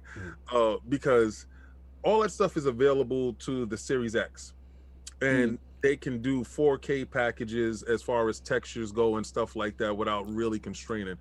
And you guys got the CPU to almost mirror the X and with the S. And that was really the achievement, I believe, because everybody's worrying about the 4 teraflop performance, but CPU you don't need identical. Almost all of that performance. You don't need 12 teraflops to achieve what Little Man is trying to achieve with all the secret sauce and tool sets that you do have in your hands. Now, as development tools do mature, because I don't think that is a concern with Little Man as far as holding back the platform. This is what they say. Oh, this one will hold back because if they develop just for this, they won't use the potential of that, right? Was the CPU the main thought going in, making sure that it was able to perform the calculations that the Series X was doing, so therefore it could be parity where it comes across with the games? Because resolution, like you said, can be scaled, textured maps can be downsized as far as for 1440p or 1080p and frames per second and stuff like that. Was the CPU the key part in getting that to closely mirror the Series X? I would actually say it's across the board, but like the two main areas are the CPU and the Xbox Velocity architecture. Right. Those were critically important because if a developer is going to take a bet on next generation IO performance, we want that exact same performance on the Series S that we have on the Series X. But even with the GPU as well, it was important to us to have all the same features that are in the Series X on the Series S, so that if a developer wanted to use variable rate shading, they can use it on the X and the S. If they wanted to do ray tracing, they can do it on the X and the S. And even the machine learning and the AI, the inference acceleration, like we have the exact same features that are in the Series X and the Series S, because as a developer, just knowing that I have that, it gives them more confidence that I can bet on this technology because I know it's in both of the consoles. Right. So it was really like, and that's why we say it was a foundational decision when we made the decision to launch with 2 consoles, because it really influenced the design of the hardware, the design of the operating system, the design of the development tools. If we made this decision 2 years in development or post-launch, it would have been a lot harder to give that kind of common platform for developers. Right. So that was a critical decision just very early in the program. Yeah, okay. That was tremendous. That we definitely love that aspect. I want to get Addict in and Saul before we move on, because I know we got some more stuff to talk about topic-wise. So Addict, I think you want to jump in, or Saul, I'm sorry. Oh yeah, man, King. He forgot. No. King talk about Little Man. Forgot you. Yeah, King is all technical today. I had COVID the last time. Oh, that's true. King missed Jason last time, so he did have a lot to say. I apologize. So I just have one more like real geeky question, because I know Jason mentioned that he was working on HDR stuff before he even had access to an HDR. Like before he even had the display technology to know kind of exactly what to do with it. you know, when you compare how HDR is sort of achieved in photography, it's really just taking like, you know, thousands of the same sort of different exposures of the same frame and just layering them one on top of each other, so you get like a natural saturation. Is that how it works in terms of games and movies and stuff like that, or is it totally different? Do you achieve HDR differently? I mean, it's really about color space and the color gamut and managing contrast. I mean, I could get into total geek territory with that's where I like to be. Yeah, totally. And BT 2020 and whatnot. Right. I mean, ultimately, it's really about the contrast, and it's about, you know, the brightness, the number of nits that you can put in the bright, and that's why fire feels more vibrant, lasers feel that much more punchy, and then just the darks, or, you know, it's really about that contrast. So a lot of it, like, really is part of the content creation process and really designing for HDR. But, you know, we were talking about machine learning as an example. Auto HDR uses an ML-based model where we actually trained it on a wide set of source data, so that we can actually apply a tone mapper to actually bring out the HDR colors without changing the fundamental color the fundamentals space. Of the and shifting the color space. That's kind exactly. of, that's awesome. Insane. That's insane, because so. Yeah, actually, I lost my train of thought, but you just you blew me away. You blew me away with that one, Lord. Quickly, Dolby Vision. So we haven't yet seen the implementation in games. Have you personally seen anything implemented yet? You know, behind the scenes, and you're like, wow, it takes it to another level as opposed to HDR10. No, he doesn't have to tell me what it is. Have you seen that exclusive thing that we have not seen yet? If it's another level beyond what HDR10 is showing us right now, because you know, we still haven't reached 12. We haven't reached 12-bit color yet in these panels, so we're not even able to hit the top of the top with HDR. So is Dolby Vision really taking it up that extra step? So the way, I can't say what I've seen internally. Thank you, Lord Jason. I didn't ask. Thank you, Lord Jason, for checking Lord Saul, pushing boundaries. I did not say what have you seen. I said, have you seen anything? Keep pushing it. We're all again, so go ahead, Jason. That's the last time we let Saul go off the. I've seen lots of things internally that I'm very excited for everybody to see later this year. Awesome answer, Lord. With Dolby Vision. Moving on from Dolby Vision. Get at it. I'm gonna do a little icebreaker, because they've been throwing some spirit bombs at you, man. Yeah. This year, Jason, what's the game that you're hyped for? Not all games that are releasing this year have been announced. So, I wasn't talking like that. You guys get mad at me. Never mind, Saul. We like that one. We like that exclusive. Look at you guys putting like a little bit into nothing. I was the Attic, you good. We like this. I wasn't asking him what's coming out. Attic, that was the greatest. That was the greatest question you just did.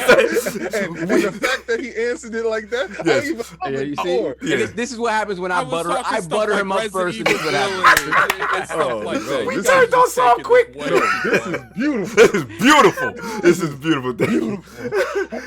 Oh my goodness. See, and I get the flack, Jason. I get flack. No, it wasn't nothing really bad. It was just a great question with a phenomenal answer. Oh my god. Last he question. Said, hold up. I can't tell you because all the stuff ain't been announced. It ain't been announced yet. I love that. That was dope. Final question. I think this was one of our LogNet questions. And before we get Jason out of the hot box of the State of the Series, I know, right? We have him in the hot box. We got to get him out of here. But the last one was just a personal thing. Like, what technical aspect of Series X do you feel will have the most impact on new games moving forward through the generation? For me, I think I think King talked about it earlier, how games play differently and enabling new kinds of games that we've never had before. So to me, that's really the Xbox Velocity architecture is really going to open up a lot of new opportunities and, you know, transformative gameplay experiences. Clearly the CPU performance, and then just really kind of pushing those boundaries with next generation visuals. You know, we're just scratching the surface of what's actually possible with these next generation consoles. So I just think just in general, like the thing that gives me confidence and the thing that excites me is I think back because I started just shortly after the 360 launch, and to think about that night and day difference between launch and the end of the generation. Same thing with Xbox One. And the thing is because it's a very creative industry, like there's entire new genres of games that are probably being thought of right now that I don't even know about right now. And it's like when those ideas come to fruition, it's amazing to see the creativity in the industry and what we can do to really empower them. So I think for me, I play a lot of large open world, epic scale games and stuff like that. And just to really think about like technology is no longer the barrier. Now it's about, do they have the tools? Do they have the resources? Do they have, the creativity to really push those games even further? So I'm really excited. I mean, I can't be more excited by the games that have already released, but definitely some of the games that are still in development. I think everybody's, as gamers, this is a great time to be a gamer, just because we are at the beginning of this next generation, and there's just huge opportunity coming forward. You know what I love right now is because I was kind of sad with the Xbox One X. I didn't think that it actually achieved its full potential, being because you didn't launch it with the Xbox One, right? And I believe that the mid-gen refresh for both consoles makers was kind of a mistake, in my opinion. The reason why it didn't really get to fulfill the potential of both consoles. I didn't think the PlayStation Pro or the Xbox One X actually delivered on whatever the promise was. It was a great thought, a great, to fix a lot of the beginning ails. This generation, what I've noticed is you guys have firmly planted your feet into where you want to go. And I believe that the Series X will achieve its potential by the end of its life cycle, because I thought the mid-gen refresh was, it kind of stagnated it, because it was actually held back from the previous generation hardware iteration of it. Now with this, do you believe, with all the stuff that you got coming, all these stuff that you have in the background that I'm not asking you to talk about, but do you believe that the Series X will achieve its potential? Because we have high expectations for it when we saw what it was capable of doing, like, the 12 teraflops. And I know we get caught up in metrics and numbers, right? But as far as the potential of the premium experience, do you believe that we will achieve the potential of the premium experience in its lifetime? Yeah, I mean, absolutely. I mean, like I said, the team couldn't be prouder of what we've delivered. We really set a super solid foundation for this entire generation. And, it's just that back and forth with developers and just really understanding where they want to go, and that really helps inform what we're doing. When you think about, the Xbox One X, like that's also a console that I was involved in the launch of, and I'm super proud of that. Yes. But doing something in the middle of a generation, like we learned a tremendous amount from the Xbox One X, such as how do developers scale their games across two different hardware profiles. That informed how we designed the Series X and the Series S. We also learned from the Xbox One X where like they could really deliver great 4K graphics, but they were still facing challenges with load times, as an example, or things like that. So like, one of the biggest things in this industry is be humble and learn and listen. Like that is the most important thing, because we clearly have a point of view. We understand where we want to take the technology, but it's really about the experiences that we can deliver on this platform. So it's just really making sure that we listen, we learn from kind of where people are struggling, and then we adjust where we can. And that's the thing, is that's why it's so critical to have that strong hardware foundation, because everything builds on top of that. And on the software side, we have some world-class engineers who, they want to make the hardware, push it in different ways that they've never thought possible before. So I just, like, for me, like I said before, I think launch was the end of the beginning. Now, in many ways, like the hard work starts of like, how do we really deliver? And I would even challenge, instead of achieving its potential, I really want to exceed the potential of what we have in the hardware. And it's just, we're just getting started. Awesome, brother. We're excited, man. Thank you for surviving the state of Series X topic, because we put this brother on the hot seat. You know what I'm saying? It's very hard to navigate questions, you know, because again, we are fans, right? And you know, with that fandom come fanatics, but we also are fans of the hardware, the software, of where we're going with the industry, and in tempering our expectations with these questions for you, you know, because again, you know, we definitely have to respect everything that goes into this. I know a lot of questions that people may want us to ask, we will not ask. We cannot ask, but we, you know, respectfully we can't. But we also, you know, love all the work and stuff that you guys are doing. I really do. I mean, I really love Little Man. I didn't think I was gonna love him as much as I do, because I really thought it was gonna be, you know, Series X or bust.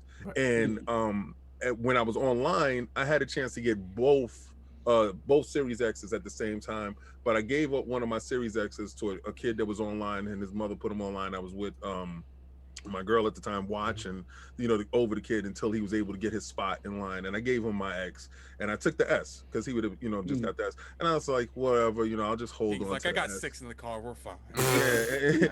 But when I got the S at home, that's when the true magic started, and I interact with the S a lot, and I'm seeing it's the same thing as that I have upstairs that I'm playing, and I'm like, okay, so it's really no difference, and it's just been a real magical thing with it. So I do appreciate all the hard work you guys are doing over there. And man, I do want to point out, Lord Ronald, is like, we have a friend, his name's Will Scream. He's a big PC person, and like, he got an S and he loves it. Like, he plays, he loves like the backwards compatibility, he loves Game Pass. Like, that's the audience that you guys are really targeting for, is people that, you know, haven't been in the Xbox ecosystem in years. And, you know, for $300, it's like, you know, my friend BG at Weaponwood, like, that's an impulse buy. Like, you walk to the store and be like, oh, he's like, man, you know what? I got nothing to do at home, especially with the pandemic. He's like, oh, this is $300. Let's try this. Like, and then you throw that with Game Pass, and pick up a TCL television off the floor.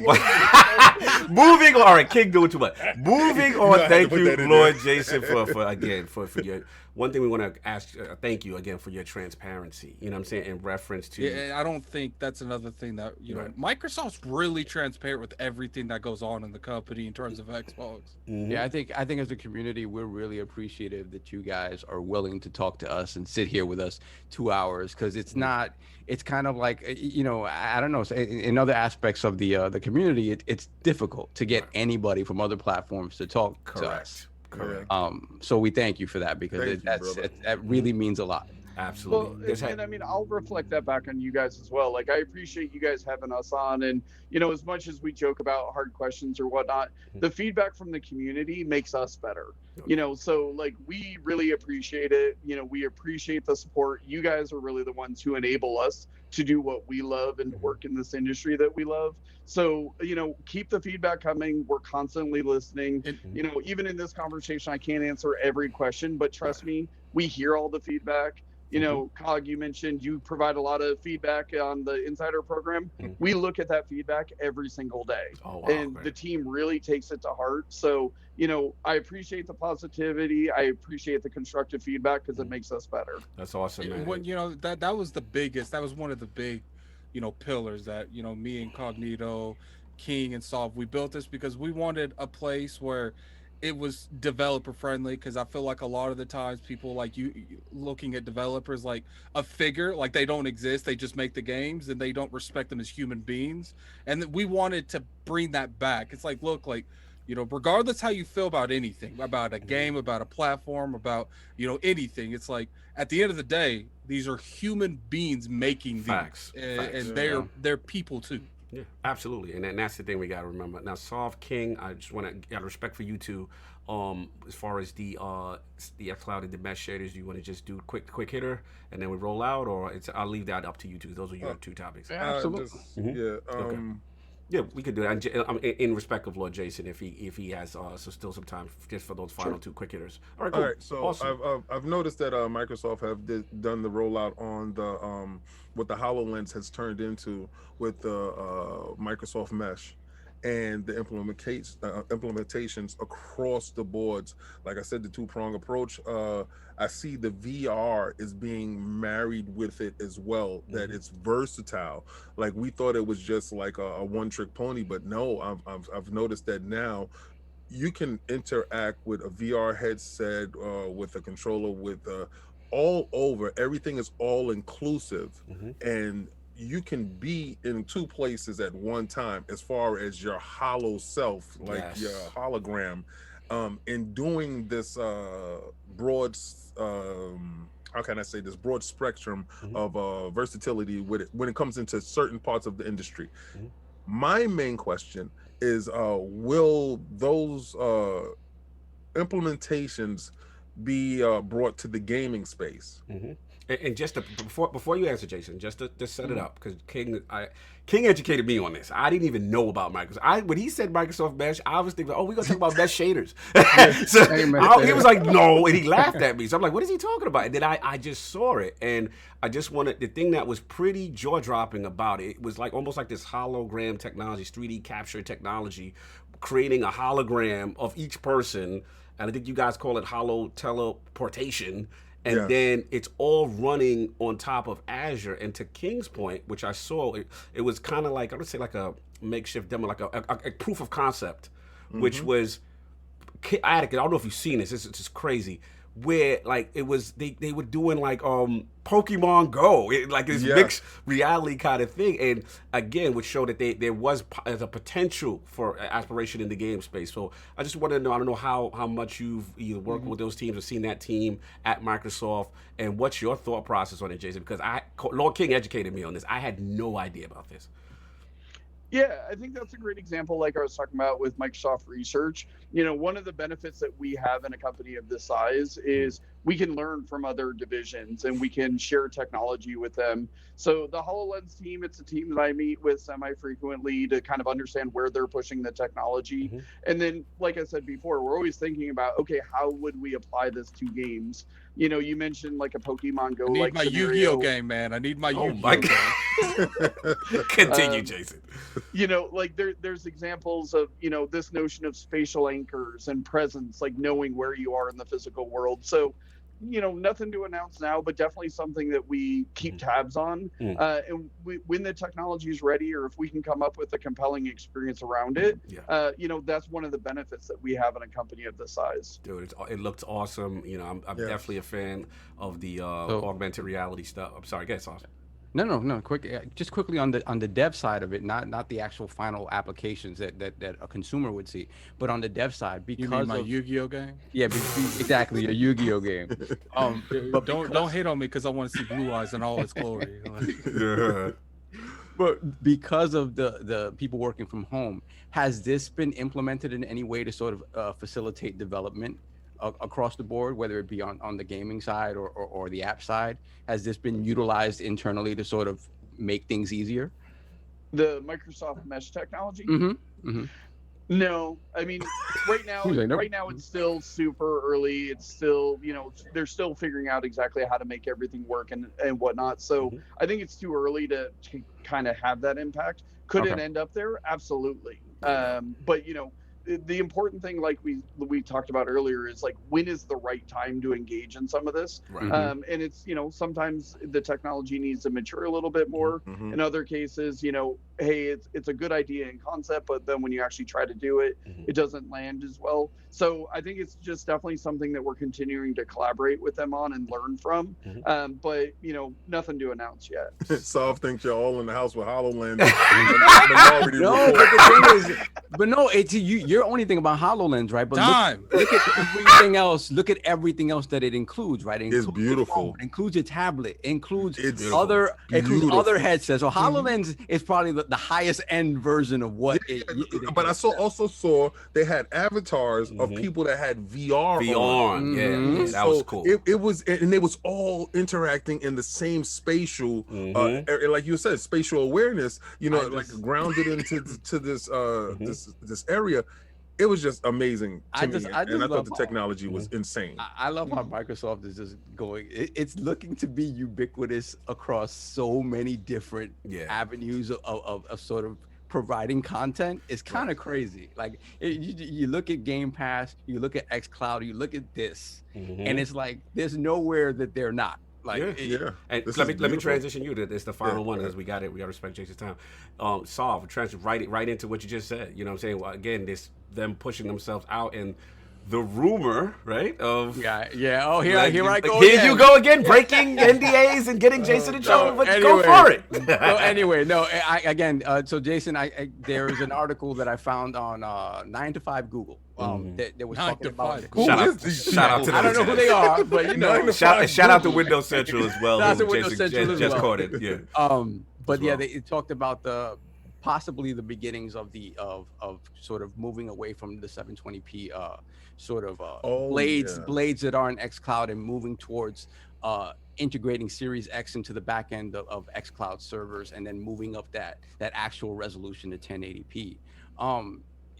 What can I say? This is exciting to me because when you look at the That's things what that it is. He just keeps geeking out. I'm geeking out on this stuff because again, this is stuff that I was, speaking of King, like we were at the forefront of On Live. I was there in the very beginning when I was. I still got mine. I was playing soupy looking Assassin's Creed, and to see this continue to move in a way that's tangible. Obviously, we've had Stadia and things like that, but what's most exciting about what xCloud is doing is that it feels like something that's feasible.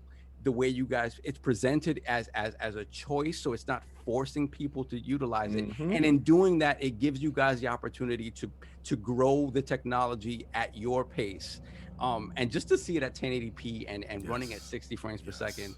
And what we can expect from that from the future is really heartening to me, because there are a lot of people that don't want to see this succeed. They see it as the downfall of gaming as we know it, and I don't see it that way. I really don't see it that way. So it's interesting, and I hope it is the case that this stuff is happening. Right. I will say that. So to what Jason could possibly talk about, because we want to protect him here.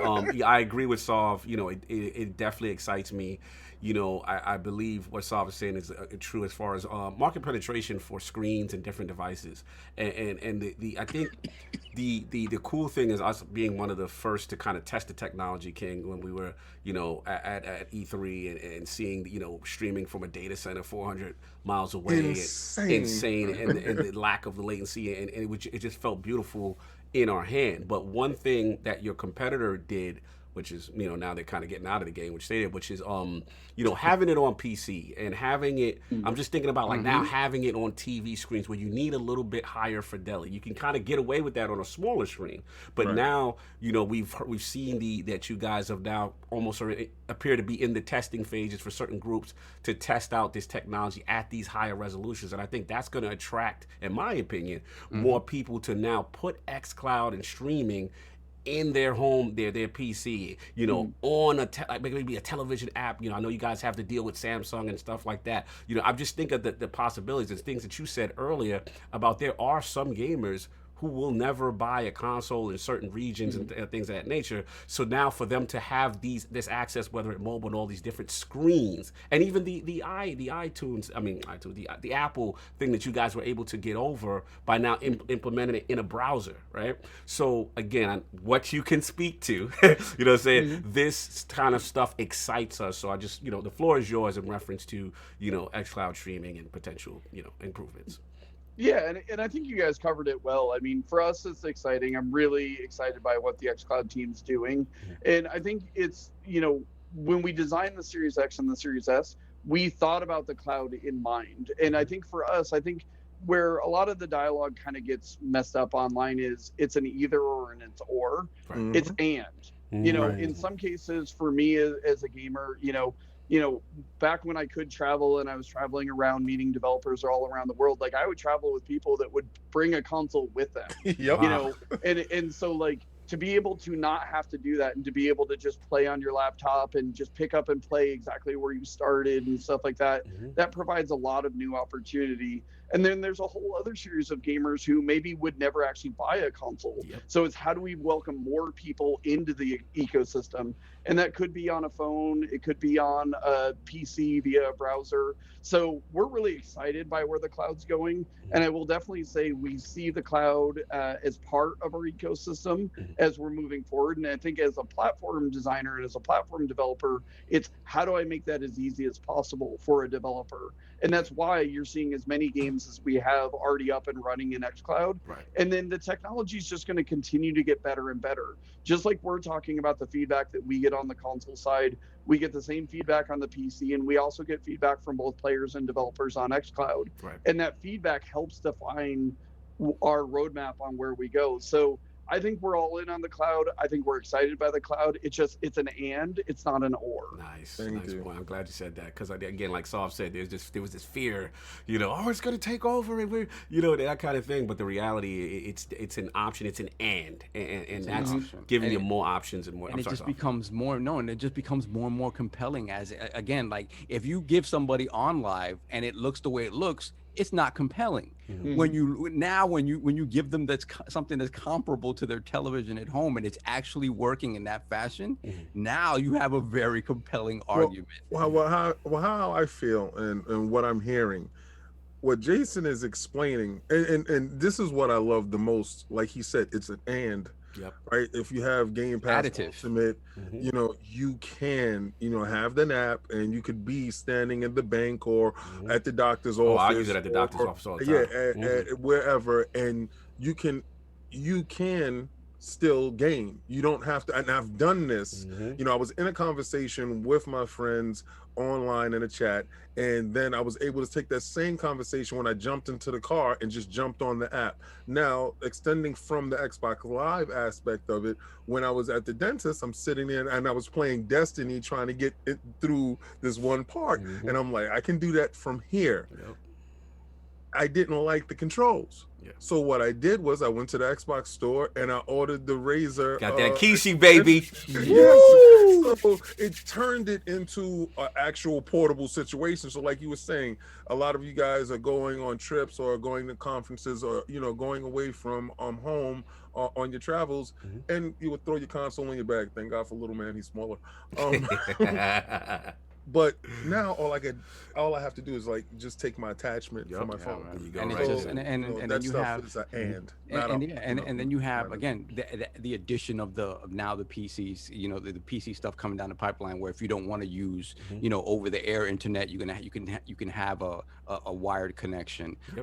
There's finally solving the Apple conundrum, and that's going to be happening soon. Like it's the ubiquity of it is kind of crazy, man. Let's let Jason out of here. Let's get Jason. Yeah, we got to get about it. So we can, have a conversation for you guys that, Jason's not a part of it. He doesn't have to worry about this stuff. It's all good. Let's get the poll and we'll get them out. So, we got the final poll of LogNet. It's going to be, actually, it's up right now on LordsGaming.net and ILP. So, which aspect of Xbox backward compatibility enhancements has you most excited regarding game preservation? The choices are A, more FPS boost enabled titles.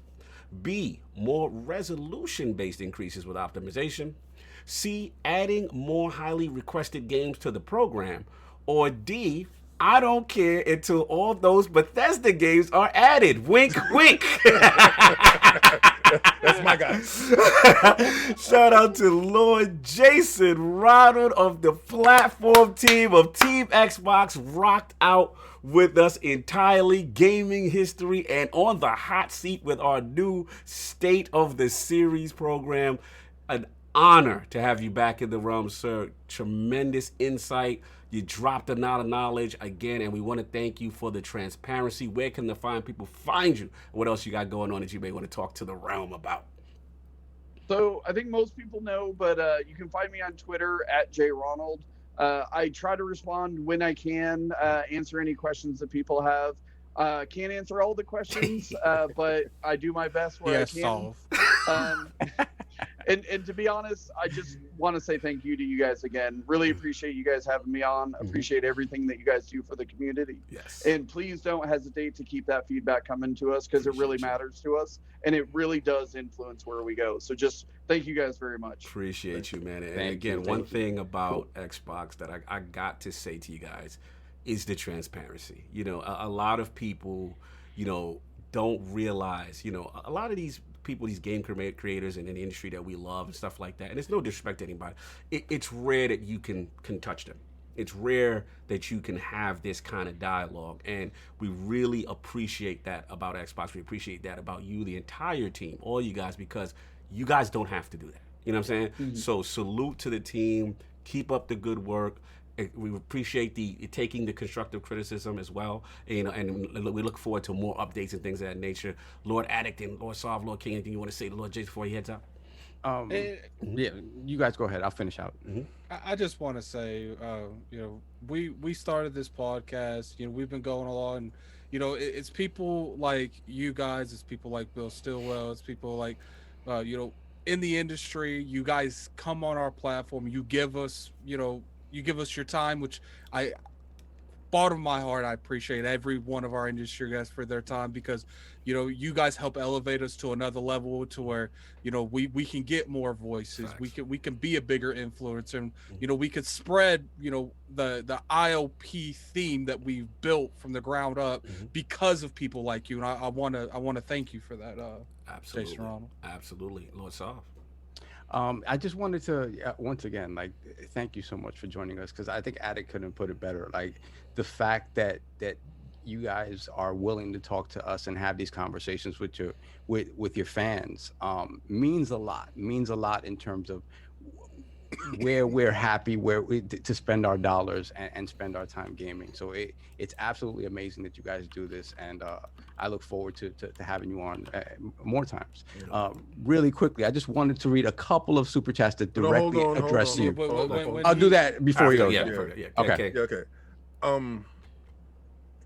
JasonRonald needs a little bit more, right? Because I would see him at FanFest, and I would, you know, say hi and stuff like that, and you know, that's when everybody's walking around with the chip, and we're talking or whatever, and we really just didn't really just bother about games. We talk about whatever, great beard and how you're feeling and stuff like that, and when we were having you on the show, I was anticipating that day so much. And I was just coughing at a level that I thought I was going to throw a lung up, and I would have just been a terrible host. And I was just like, you know, it bothered the hell out of me. But then when I got your DM, and you were like, yo, just, you know, hoping that you're okay and stuff like that, that went way further than just this. Salute. You understand? It really hit me. Like, I'm like, man, he really even cared to even hit me with a DM to say, you know, hope you feel better and stuff like that. And I was more apologetic that I missed you. And you were sick. You said, well, it gives me a chance to come back when you get better. Yes. Thank you. I appreciate you, and I appreciate your time. You really don't understand how much that means. Because we see the plastic boxes, we cap for the plastic boxes, but then there's people, actual tangible people that actually, you know, Bill Stillwell. I mean, that's my guy. You know, you guys really touch us, and that's why I bleed green. That's why this green patch is here it comes, right? Because it's a difference. And that difference is felt, and I do appreciate everything that you guys do, all the hard work. Even Larry, as I'm walking through the crowd, he yells out, "Yo, Bronx!" Oh yeah. It's little things like that means a lot to me. So you guys have heart, and y'all all the community. Y'all love the community. You hear, you know, stuff. It's the little things, and I do appreciate you. Thank you for your time so much. Thank you. And Jason, before you leave, I want to farewell you with this one question. All right? Oh no. Well, no. It's nothing to do with that. What's better, Final Fantasy 6 or 7? Oh God, no. Jeez. you guys laid a trap with me with the whole mess. Oh yeah, I got you last time. I'm not gonna play into the Good, trap. smart man. Man. Stay away. It's fine, because we know he was gonna say 7. He just doesn't Lord want Jason, to. absolute pleasure, man. Thank you so much for your time. We'll read the super chat so we get you out of here. But Really again, quickly. thank you, brother. Much appreciated. Enjoy your day, sir. Always a pleasure to have you in the realm, and we look forward to having you again when there's more things to talk about in the future as well. So salute, sir. Perfect. Thank you guys very much, and if you ever want me in the future, feel free to reach out. You already Gotcha, know, brother. You man. have a good day. Iron Lord, salute, All man. right. Talk to you guys later. Thank All you. right. All right. Bye. So if you want to get Man, the, I ain't tried. Yeah, So I look, wanted to read a couple super chats that were directed at him, not questions, just saying what's up. But I guess y'all didn't. look, we already kept him, Yeah, no, Yeah. no, it way was- longer than we Way initially longer. wanted to. And I want you guys to know that during those times where we have a lot of these high-profile guests, that we have to respect their times. Right. We're not going to. And he stayed with us really He long. stayed with us really long, guys. We're not going to break, conversation or engagement to read the super chats at that time, but we will read all of your super chats because we respect your time right, for as being well. here. Facts. You know, and the fact that you don't even have to send $2 or whatever you do send, to say anything. So we appreciate all the people that was here. Remember, I want you to like, follow, and subscribe. Tweet this out, share this out with everybody. We still have over 700, 800 Thank you, people guys. here. That's fantastic, man. Let's Oh my hit that God. like button. Yeah. Let's And you know what? Don't forget to subscribe to the channel, you guys, because I do know that some of you probably come through here for the Twitter links. You know, if you subscribe to the channel, hit that bell icon, you don't have to go through Twitter. Exactly. YouTube will notify you. And we got more hot stuff coming. Oh, so yeah, you yeah. may Really need to stuff stick around cooking. with the realm, man. We got a guest next week you guys are going to like too, but we ain't going into that We're right gonna now. go into it just So, yet. Let's get how the do you super guys chats. want to do these super Let's chats? get them. Let's just get them. Let's go. Let's bang them out. I don't see I, none of them, I don't know so- how They- much I got 'em Saul all. has. Saul I have got him. them- Saul got him. Saul I have has all of them. Yeah. I got them. So I missed a couple last week at the end, and I have them here. So my apologies for that. It's a little. I can say that it's a little tough hosting and reading super chats. So we have first Raiden Blade with the £5 super chat. King weaving in and out, trapped in the corner with no escape, and then bam, he slips out of the corner. Great show like always. That was You read last that one week. last time. But I yeah, did. like That- okay, that was the I like last that one. dude. Geek- Yeah, spin off. Then we have Geekhead 188 with the $2 super chat. Y'all think Microsoft will buy Steam?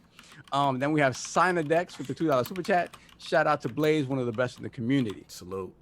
Raiden Blade again, £5 super chat. Look, Marlin Gaming came out and said it was trash, but I'm yet to see Salties do the show. Take care, Cog. Blaze, stop it right there on the Halo though. Thanks. God. Yeah, there was a whole lot of. Jesus. Then we got Slow-Mo with the $5 super chat. Good afternoon, gentlemen, and Addict. And addict.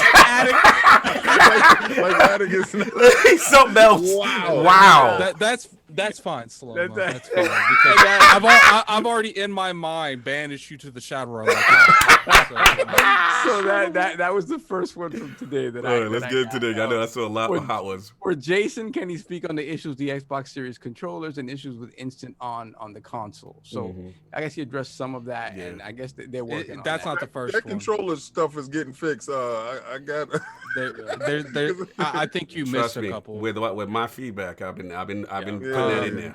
It Let- happened. let- It hit me this week. I was talking crap, and I said, it didn't hit me. I was in a competitive match, bro. Mm. When it hit me, Right. Let me read the. Did you get? I think you're missing two, Saul. You want me to read them real quick? Which ones are those? It's the one. Is the Dizzy GoFundMe still up? Oh, I did. That was you know, before the show. I took Yeah, care of that. Oh, I took okay. care I of was that. just making sure. Yeah, I just took wanted care to of make those. sure. Yeah, because we had to Okay. we got the Dizzy story in the show. The pin it at the top. So then we have Phantom Kraken with the $5 super chat. Excited to be facing the Lords in the second round of the Halo Oh tournament. yeah. Salute. who's Bless playing us? And, Yeah. and good luck to you, gentlemen. Wait, time on. Good deal. We got our ringers Who's on playing deck. us? And who's on the team? We got our ringers on deck. Don't even worry about it. Oh, man, come on, man. That's not Iron Lords, man. No. Come on, We man. got Attic is on it. Okay, Attic- but where am I at? I want to smoke people. Speak to Attic. He's handling it. Oh, okay. Nobody hit me. Go ahead, man. You're gonna get the smoke. Listen, man. I told y'all on boom, man. I'm God in them, man. This belt don't go no place. We hear all that smoke. Yeah, Listen, no smoke. Oh God, no. all you little podcasts out there talking about y'all come. What is he talking about? Talk about the tournament with listen, Fuckboy Games. Let me tell you, man.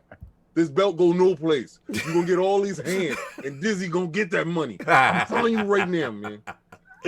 Moving on with the super chats. Then we got Black Ronin with the $5 super chat. What up, ILP squad? Looking forward to a great show. I got the Divinity Exotic yesterday, and I'm hyped. Salute. That's a hell of a gun, baby. I Look, love man, it. I'm glad you got the Divinity, but even more glad I'm glad I didn't help you get the Divinity. Time. We got mad super chats to read. Come on, quick That's hitting. good. Let's That's go. Then we got the Wise Old Gamer with the $4 super chat. Prayers for all we lost. Life is fragile. Thank you, brother. Yes, So sir. yeah, salute for real.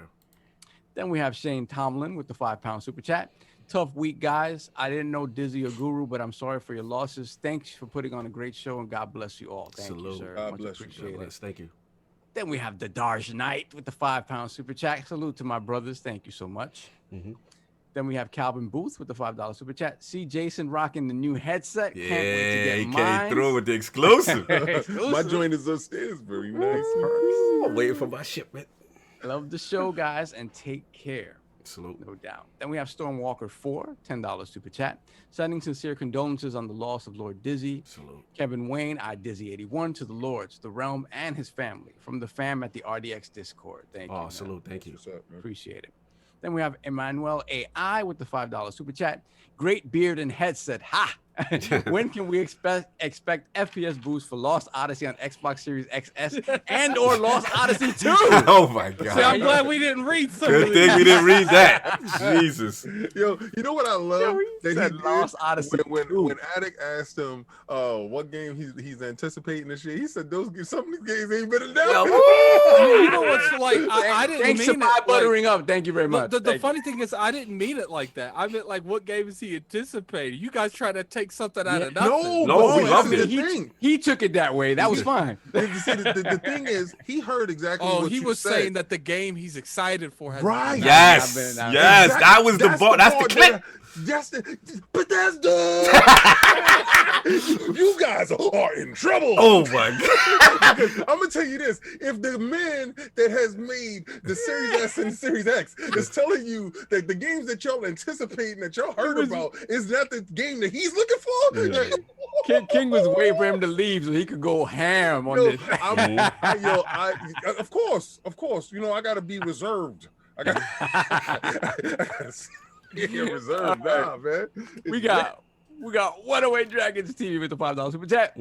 Good afternoon, Lords. Another great episode, and I'd like to thank Jason on the Xbox Series X. It makes my 8K TV shine and all its 120 FPS glory. It's a wonderful combo, no doubt. I got to tell 108 Dragons TV, Dragons Den 2 was on yesterday. Yo, thank you for taking all that input. Way better show. Fantastic. Then we have Game On Daily with the £10 super chat. Who do we have to bribe to get JasonRonald on our show? Shoot me shot in my DMs, Shout out to boy. guys. Shout out to ridiculous. Then we have Antoine Williams with the $3 super chat. Can we get 360 UI back? Wow. They're asking for a lot. Jesus. Listen, the blades aren't as good as you remember. Let's just say that. What else we got? We got Pixelbit G with the $5 super chat. Who drove the push to use mesh shaders, SFs, and VRS? Did it come from the Xbox team or the DirectX team?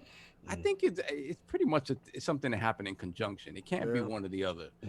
Like you said, they start working on these things many years out. Yes, sir. What else we got? And we got Eagles fan 76, $2 super chat. Can Jason talk about how big AI is for the future?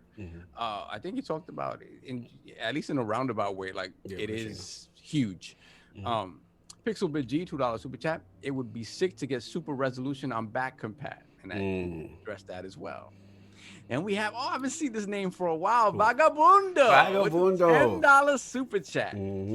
He is happy you're all doing this. ILP Shield. I'm sure he's talking about Lord Dizzy. Yeah, I'm sure he is. Yeah, I'm sure he is. That's my last word, brother. Salute, Vagabundo. Yes, sir. Then we have Jorge Mix with the Swedish Kronos, I think it's called. $100 Swedish Kronos. Thank you so much. Loving the show. Stay safe. Thank you, man. Much appreciated. Then we got Lord Roughness with the £5 super chat. Thank you, Jason and the team. I'm loving my Series S, no doubt. Salute. Then we got Scary with the £2 super chat, I think. Is the Fidelity FX coming to Resident Evil 8 series or X version?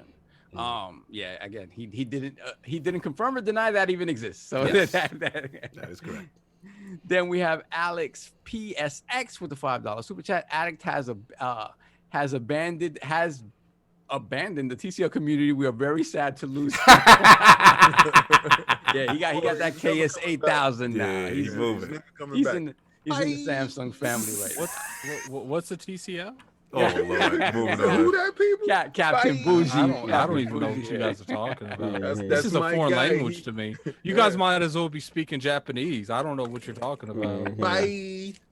And we have RRD with the $2 super chat. Shout out Jason and the Xbox content creators here, no doubt. Ooh, yeah, it was a lot. People pulled out. Yeah, no doubt. Then we have JD Gamer with the $5 super chat. Microsoft has taken the enhancement of previous generation games so far with tech like 4K auto HDR, 16 times anisotropic filtering, and boost mode, etc.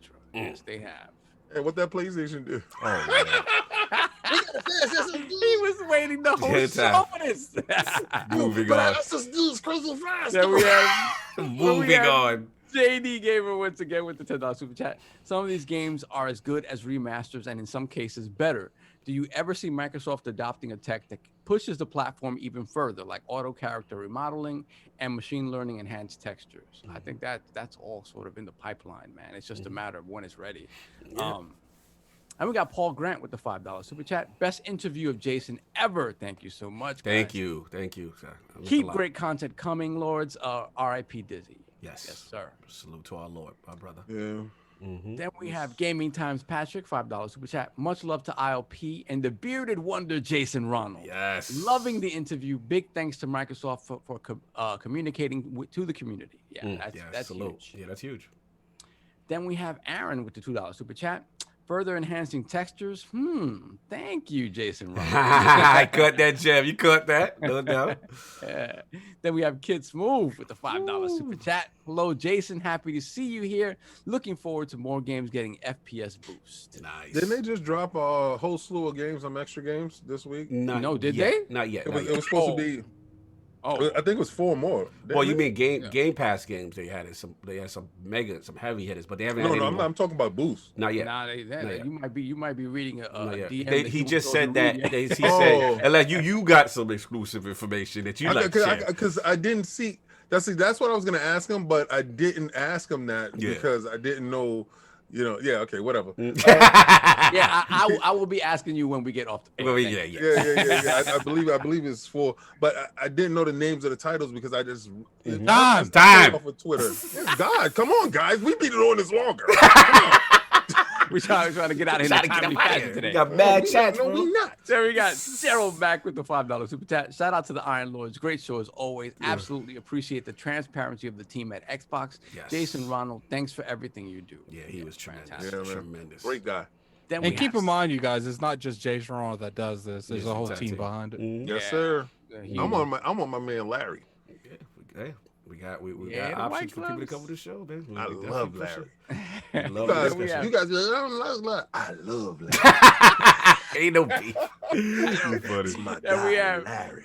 Then we have family. Sinister X2, $2 super chat. Iron Lords 12-man raid after the Look podcast. at him. Sub like No, listen, yeah. Do we even know definitely. 12 people right now to Yes, play? we do. I'll definitely have I everybody in there. I So am this is the willing to glitch try thing? it. I really Yeah. am. Like on the Yeah. real, I'm willing to try it. I I heard, wanna do it so I heard bad. people saying that it's like gleefully broken. Yeah, it's gleefully like they're happy Like, about it's- it. Yeah. it's so Let's much do fun. it. Let's do it. Let's do it. I'll Yeah. stream it too. I'll stream it. 12-man raid. Let's go. Then we have a Gerald Mack $5 super chat. Shout out to the Iron Lords. Great show as always. Did I say that? Yeah, I did Yeah, already. you Sorry. 108 Dragons TV, $2 super chat. Shout out to Lord Saab, aka Bin Laden. Oh God! Damn. Wow. Can we I mean, even no, say that name on air? I've been told that I look like Uday Hussein. Yes, not yes, Bin yes. Laden. One of us. Salute to Eagles our fan 76. He doesn't though. $10 super. salute to our Middle Eastern brother. Yeah, he doesn't though. Eagles fan 76, $10 which knock whatever you have about Xbox, but the Xbox team you can't knock is that they are available to the public and Preach. podcasts like ILP. Preach. We know more guys in the Xbox team than any of the other brands. That's a fact. That's a fact. That's- Trust that- me, we be that's reaching why- out to Sony guys. We reach out. That's to them. why I cap the way I do, because I can actually talk to these individuals. Yeah. But it's not. It's more than that. But it's a human side to it. I love that part. Absolutely, absolutely. Then we have JD Gamer, $2 super chat. Hit that like button, no doubt. Hit that like, people. Can't believe the amount of people we had in the chat today was Yeah, it was fantastic. tremendous. Wonderful. Then we have Gamer by Choice, $5 super chat. Great 'Cause show. Ain't nobody gonna force him again. Great show. I love the tech talk. Great panel and guest. And okay, now let me see. I had props and all this We got a stuff. $5 but I super chat didn't from use Josh it. Ring. How long do you think it will be before the majority of titles of Xbox Series X are running at 120 frames? Yep. We got a $5 super chat from 108 Dragon TV. Great damn show, and very proud to see my homies doing great things, and your hard work is paying off. Thank you, brother. And that Dizzy tribute was classy and respectful. Thank Facts. you. Much Got a love. $5 super chat from the Living Flame. Hear Oh, you got I some am place to go? No, he just helped us all out. Live. He helped us No, out. No, People said I'm we on it. I'm on it now. If you Oh, want me no, to- he thought Saul couldn't find the thing. I, No, thought, no. I thought you lost them. Yeah. No, I didn't lose them. It's just that I had them once on the on my document, and Okay, then you continue. I don't want to. I didn't lose them. I didn't lose them. Then we have the Living Flame. Hear ye, hear ye. I am disappointed by the mad toxicity in the chat when Jason was here. Everyone needs to keep a level head. Yeah. Have a great. I didn't really. You know, see- no, I it wasn't was paying for the most attention part either. 95% positive. I We didn't did even have see some That's why we got those foolishness. mods in there. Salute to slow mo. We had to send a couple of people to the Shadow Realm, and some people will get Look at you beheaded. saying Shadow Realm. You know what that is? Yeah, that's nice, but They had to get beheaded, but the 95% of you guys are He said get fire. beheaded. You know what I'm saying? Yeah, off with their head. That's my joint. I'm off with their head. Off with their head. Yeah, off with their head. You ain't coming in This- here spitting foolishness, and this is a positive environment. this If you is got a the problem, thing. don't be here, and I'll say that. with their head. guys. Yeah. I'm gonna tell you this, man. That guy is the one of the most positive people Yeah. in the realm, and he's given time. And if you come in here with At like stupid 2 hours and Yeah, something. 2 hours, That's a, man. like people don't realize Nah. to keep someone as busy as him for 2+ hours. hours. That was crazy. I didn't even know it was 2 hours. Bro, it's Man, 2 hours. Yeah, I'm very much patting ourselves on the back for that. Facts. That's So, what I'm saying. Absolutely. We got to show respect. And I know I'm bloviating a little bit, but nah, that part definitely, you know what I'm saying? As far as the He's over chat. here fighting over plastic. Yeah. It goes to show that I missed that completely. I didn't even see it. You know I'm me. not I looking find at like it. the I'm one looking at I found the one negative comment and got mad. I was like, who are these dudes here? Get them out of here. Novid says this is Addicts World and I run the chat. You do a lot of work in there, Novid, and I really appreciate what you and Slow Mo. You know, we have a bunch of mods in there. Appreciate all of Yeah, you. salute to the Now mods. seeing No, them. the mods were on fire. Salute Diz to the would be mods. proud. Yeah, the mods. Diz Dizzy would be That's- proud. That's Yeah, my mods on guy, fire. man. He definitely would have lashed you. Yeah, you come in with that nonsense was off with your head when Dizzy. But see, when am I gonna get a Sony exec in here? Yeah, we I mean, waiting. because I'm you know fine. why? Every question I ask him, well, I can't talk about that right now. Yo, Stop it. Did you see you had speed? When we gonna see your speed? Time. Imagine if we actually got a PlayStation executive, how extra King would be. No, Yeah, I we gotta wouldn't. keep You know King what? on No, police. one thing is okay. Listen to you, Sony execs. I see that you're afraid of me. You're terrified. You're terrified. And I would be afraid of me too. But I'm gonna tell you this: you get on, you're gonna get mad respect, Factual. and I'm allow you to have your platform to talk. I'm Factual. not gonna go buck bananas on you. I know you lie about a lot of things. Oh, Lord. Oh my God, God! but I'm we not gonna here at the expose Iron Lord do not reflect the As- opinion Hey, of King As we David. continue to get no Sony executives, As we proceed It's tongue in cheek. Look. to give you what you need. Super chats, guys. Let's get the rest of the super we chats. have Mariano Pompa with the $10 super chat. Amazing combo, gentlemen. Lord Jason Ronald is always a must hear. Yes. Much more success to the Lord. Still can't wait for the day you have put him on here. Rest in power to those we lost. Thank you. One love. Thank you. Salute. Yeah, we would We love to get have Phil Phil. on here. you gonna see a whole different side of the game, baby. What else we got? Then we Blaze? got Blaze 4K with the $10 super chat. My favorite Xbox podcast. And yo, you see, this is what happens. See, this what happens. Huh? But this is King's fault. This King's fault. King, that's on fire, by the way. Oh, thank you. Yo, I told you, Blaze. I told you he lit. CJ's lit. You know, there's a joke in the chat saying that's me. That is not me. Like, Then we Blaze got again. Blaze. The we got rapper? Blaze again. Yeah, I don't know. We got Blaze 4K again. $5 super chat. Added KS 8000, baby. Yeah. Yo, did you see him playing WCW Revenge? Yes, yo, shout out to Blaze with the son playing the Oh, classic. man. The wrestling joint. I'm still trying to get you your Series X, Blaze. I got you. I know that PlayStation ain't doing it for you, baby. I got you, baby. Moving I on. got you, baby. What else we We're got? gonna get that to you expeditiously. Then we have a Bounty Boom with the $5 super chat. I just got up, missed it all. Can't wait to watch it at work. No doubt. Everborn. Everborn My Saga dude. coming off a successful Patreon. Shout out, my brother. Salute. Fantastic. Everborn Saga with the $20 super chat. Salute to the Lords. Woo boy. In a year where Halo Infinite is dropping, Ronald is more hype for something we haven't heard about yet. The Book of X. That is scripture. Sir. Yo, it's that part right there That was bomb. set me on fire. Yeah, that was bomb. It really set me on fire didn't because even we catch know it. what's been announced for this year and stuff that we are That excited. excited. And he said But this something year. else? That's what excited me. I can't wait till next week because next week, ooh, baby. Uh-oh, Blaze got himself a kid. You get Blaze 4K again, $5 super chat. Sony guys busy making games. Try the off-season. They're not making nothing. Obviously, they're busy. They're busy making promises they can't keep. Oh my god. And I think we're caught up, man. Salute so. to everybody. Let's get our outros, get up out of here, man. Lord Addict, where can the five people find you? What you got going on, sir? Dominoes. you can find me doing this 12-man raid because I'm actually intrigued. So Yeah, I'm gonna do it. I gotta go to the store first, so stop it, Addict. I'm gonna be back. Well, I'm gonna eat.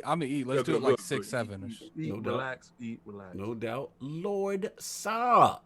Coming in hot. Where can the five people find you? Breaking all type of Yeah, you NDAs. definitely was All coming in super hot. extra, but we loved it. This dude was loose. We loved it. Sov was extra today. I loved it. If you guys listen again, I didn't ask anything out of pocket. You was crazy. Exaggerated. Which you don't think is out of pocket was. Was that a like it? We continue. Yeah, you know where I'm going. We're going to work, so I'm gonna have something to eat, go to work. But you guys can catch me on Twitter, LordSob ILP and BX Sovereign. Oh, you can do that 12-man raid for Nightfalls too. Hell no.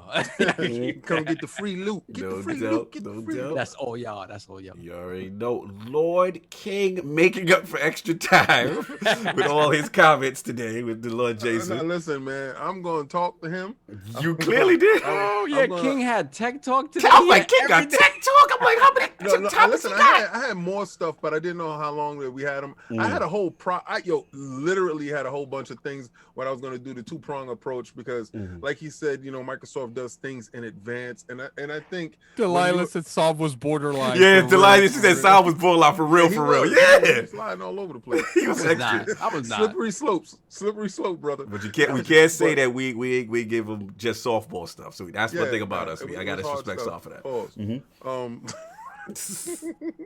But yeah, they look at it in a long term, and I think in fighting, and I say this in these terms. Don't think it's literal. They're not fighting Sony. All right, that's a whole. They're not even in the same league. But it's just when you're your competitor and you're going up against a competitor, you have to have a creative approach in attacking the situation. You can't go to their strengths and try to beat them at their strengths. So you have to, attack their weaknesses at the same time, keeping them distracted. So that's the two-pronged approach I've been talking about.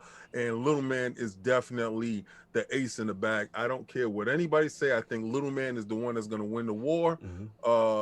Because more people inside makes more eyes on the product. Yeah. And then once you're inside, you may say, well, Little Man is cool. I can keep that here. I can give that to my cousin. I want to upgrade and get to this part. But something key that Jason said, they are selling out more than they can make. Yeah. It doesn't that it's not just one console that's sold out. It's not just people demanding a PlayStation 5 right now. And I need a PlayStation 5. No, that is not the console that's in demand. All three of them is in demand. So as much as they can make it, that's as much as they're going to sell. This holiday season, I think, is going to be the true battlegrounds, and what you bring to the battle is what's going to win the war. And Jason's more excited than something that ain't been announced. Yeah, that's pretty. Boy, like I said, we know Halo Infinite is dropping this year, so it really excited me. And it may not even be a Bethesda game. What if it's another first party? This Like is what I'm saying. That's exciting. what if it's compulsion? I just like coming the in hot. I just like the fact that it's this year, whatever it is. You know what I'm saying? That's the part that really got me. So I'm salute. amped as hell. Yeah, I'm so I amped. haven't been on Twitter because I don't want to engage in any form of negativity. I just can't do it right now. Yeah, now we lost our brothers. I've checked in, and I just really can't engage because I don't wanna. But I see my boy Everborn Saga out here moving. Salute, brother. I do appreciate everything. We have to sit down and talk about some stuff, but we have exciting things in the future. Yes. Cog and Attic and everybody is working really, really hard on things. And I have to put my best foot forward and work really, really hard on something else that we're doing.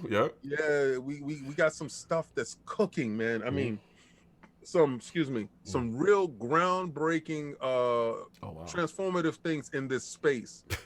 And I love the fact that and I'm gonna say this.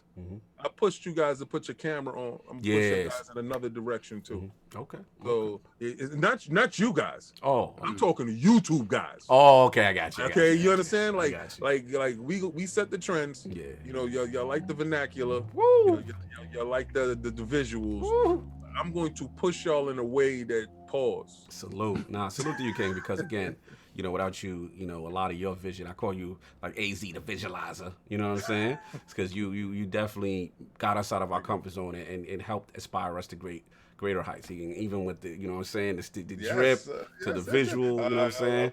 I see you. I had it on the whole, the entire visual identity of ILP is due I'm to. just Yo, saying the chat is going in on I'm just saying for the chat to be. I'm saying for the chat to be looking at that. Just look at the chat. Okay. Moving on. Let me see. Tony Bryant. You drop something in the chat? We got Tony Bryant, $5 super chat. Didn't know about Microsoft Mesh until today. Love this show, entertainment and education. Oh, thank you, brother. Thank you. That Microsoft Mesh stuff is okay. That was really for Christopher Hart. Christopher, I did that for you. I did Microsoft Mesh for you. You know, because y'all guys be talking about this little PlayStation VR crap, and hopefully it do something. And y'all got wires. They told you that we selling you the cheap stuff with the wires, so y'all happy for that. Just go look at this Microsoft Mesh. Go see what wireless AR VR world is truly about. Well, let's see the next innovation of what we're supposed to be doing and how the world is supposed to be looking. And you said Microsoft isn't in the VR space. Boom, broke your jaw. I ain't gonna front. I did not know about that. I'm glad you brought that to my attention. Let's get what is up? We got Suicide King $2 super chat to Lord Saab, who cares not about NDA. Yep. Slow-mo said, Lord, what's an NDA sovereign? Yeah. Listen, I am not under any NDA, so I'm gonna ask what I'm gonna ask, and then you know, let the fires fall where they may. But I think listen, I knew full well that certain things that I asked, there's no name to it yet, right? It's there, but he's not gonna say that, and I knew he wasn't gonna say that. I wasn't trying to egg anything out because there's ways to frame questions. Listen, but I will salute you, bro. Jason was a phenomenal. Yeah, he stood under the fire and he did that. Attic with these codes, man. I dropped 4 in there. Got 4 in there. Fantastic. What are they? That's beautiful for people that stuck around all the way to the end. You know, this will teach you a lesson. Don't just skip out. Don't just skip out. Attic is in there working. Facts. He don't got a screen on right now because he's naked. I don't have a screen because people are in my room. Anyway, one bad mother with a $5 super chat. ILP set the bar for executive interviews today. Wow, rest in peace. First of all, thank you guys. Thanks for all the support, man. This was tremendous. Love you guys. Again, we try to answer as much questions as possible. We know when we do have these high-profile guests, it can't be the same one-to-one interaction with the Super Chats live, but we try to get you guys at the end, so salute to that. And we try to ask the tough questions when we can. And salute to them. Salute to Jason Ronald for coming through, you know, being in the heat of the fire, just giving us gems today. Gems, brother. And you know what, man? Answering questions about things that are being perceived somewhat negatively. Yes. Yeah, like Little Man. And just, Little Man. I was surprised he answered the question with the multi-plat stuff as far as performance. Because, you know, talk about how Little Man CPU is the real driving force. Or, you know, and the GPU, because it has, like he said, every feature that the Series X has is inside Little Man. Yeah, Little Man so, is in there. you know, when they do it at a different resolution, and people got to really stop saying that this is a 1440p machine, because it's capable. It's capable of 4K. That's 4K. true. You're right. And you know what? Since I'm feeling really grateful, I'm gonna do one more. And you know what? I'm gonna let Christopher Hart pick which one it is. Christopher Hart, put 1 through 41. Pick a number 1 through 41. That's the one I'm gonna drop in the chat. Okay. And it's Christopher Hart that's gonna pick it. Okay. Oh, that's nice, Chris. Yep. And Chris, did you pick up your Series S? Because right now I know you ain't got no game. No Vaseline Solve, aka NDAs. Never heard of her. never heard of her. Yo, unbelievable. You put that joke in? Did Hart do the joke before he wrap up? He hasn't. He hasn't put the joke. He's laughing. He's laughing. 36. 36. Can you put 36? All right, y'all? thanks, Chris. Yo, remember, Chris, add me, King David OTW, man. Add me. We can play some Destiny together at 120 frames. You're recruiting, boy. You're recruiting.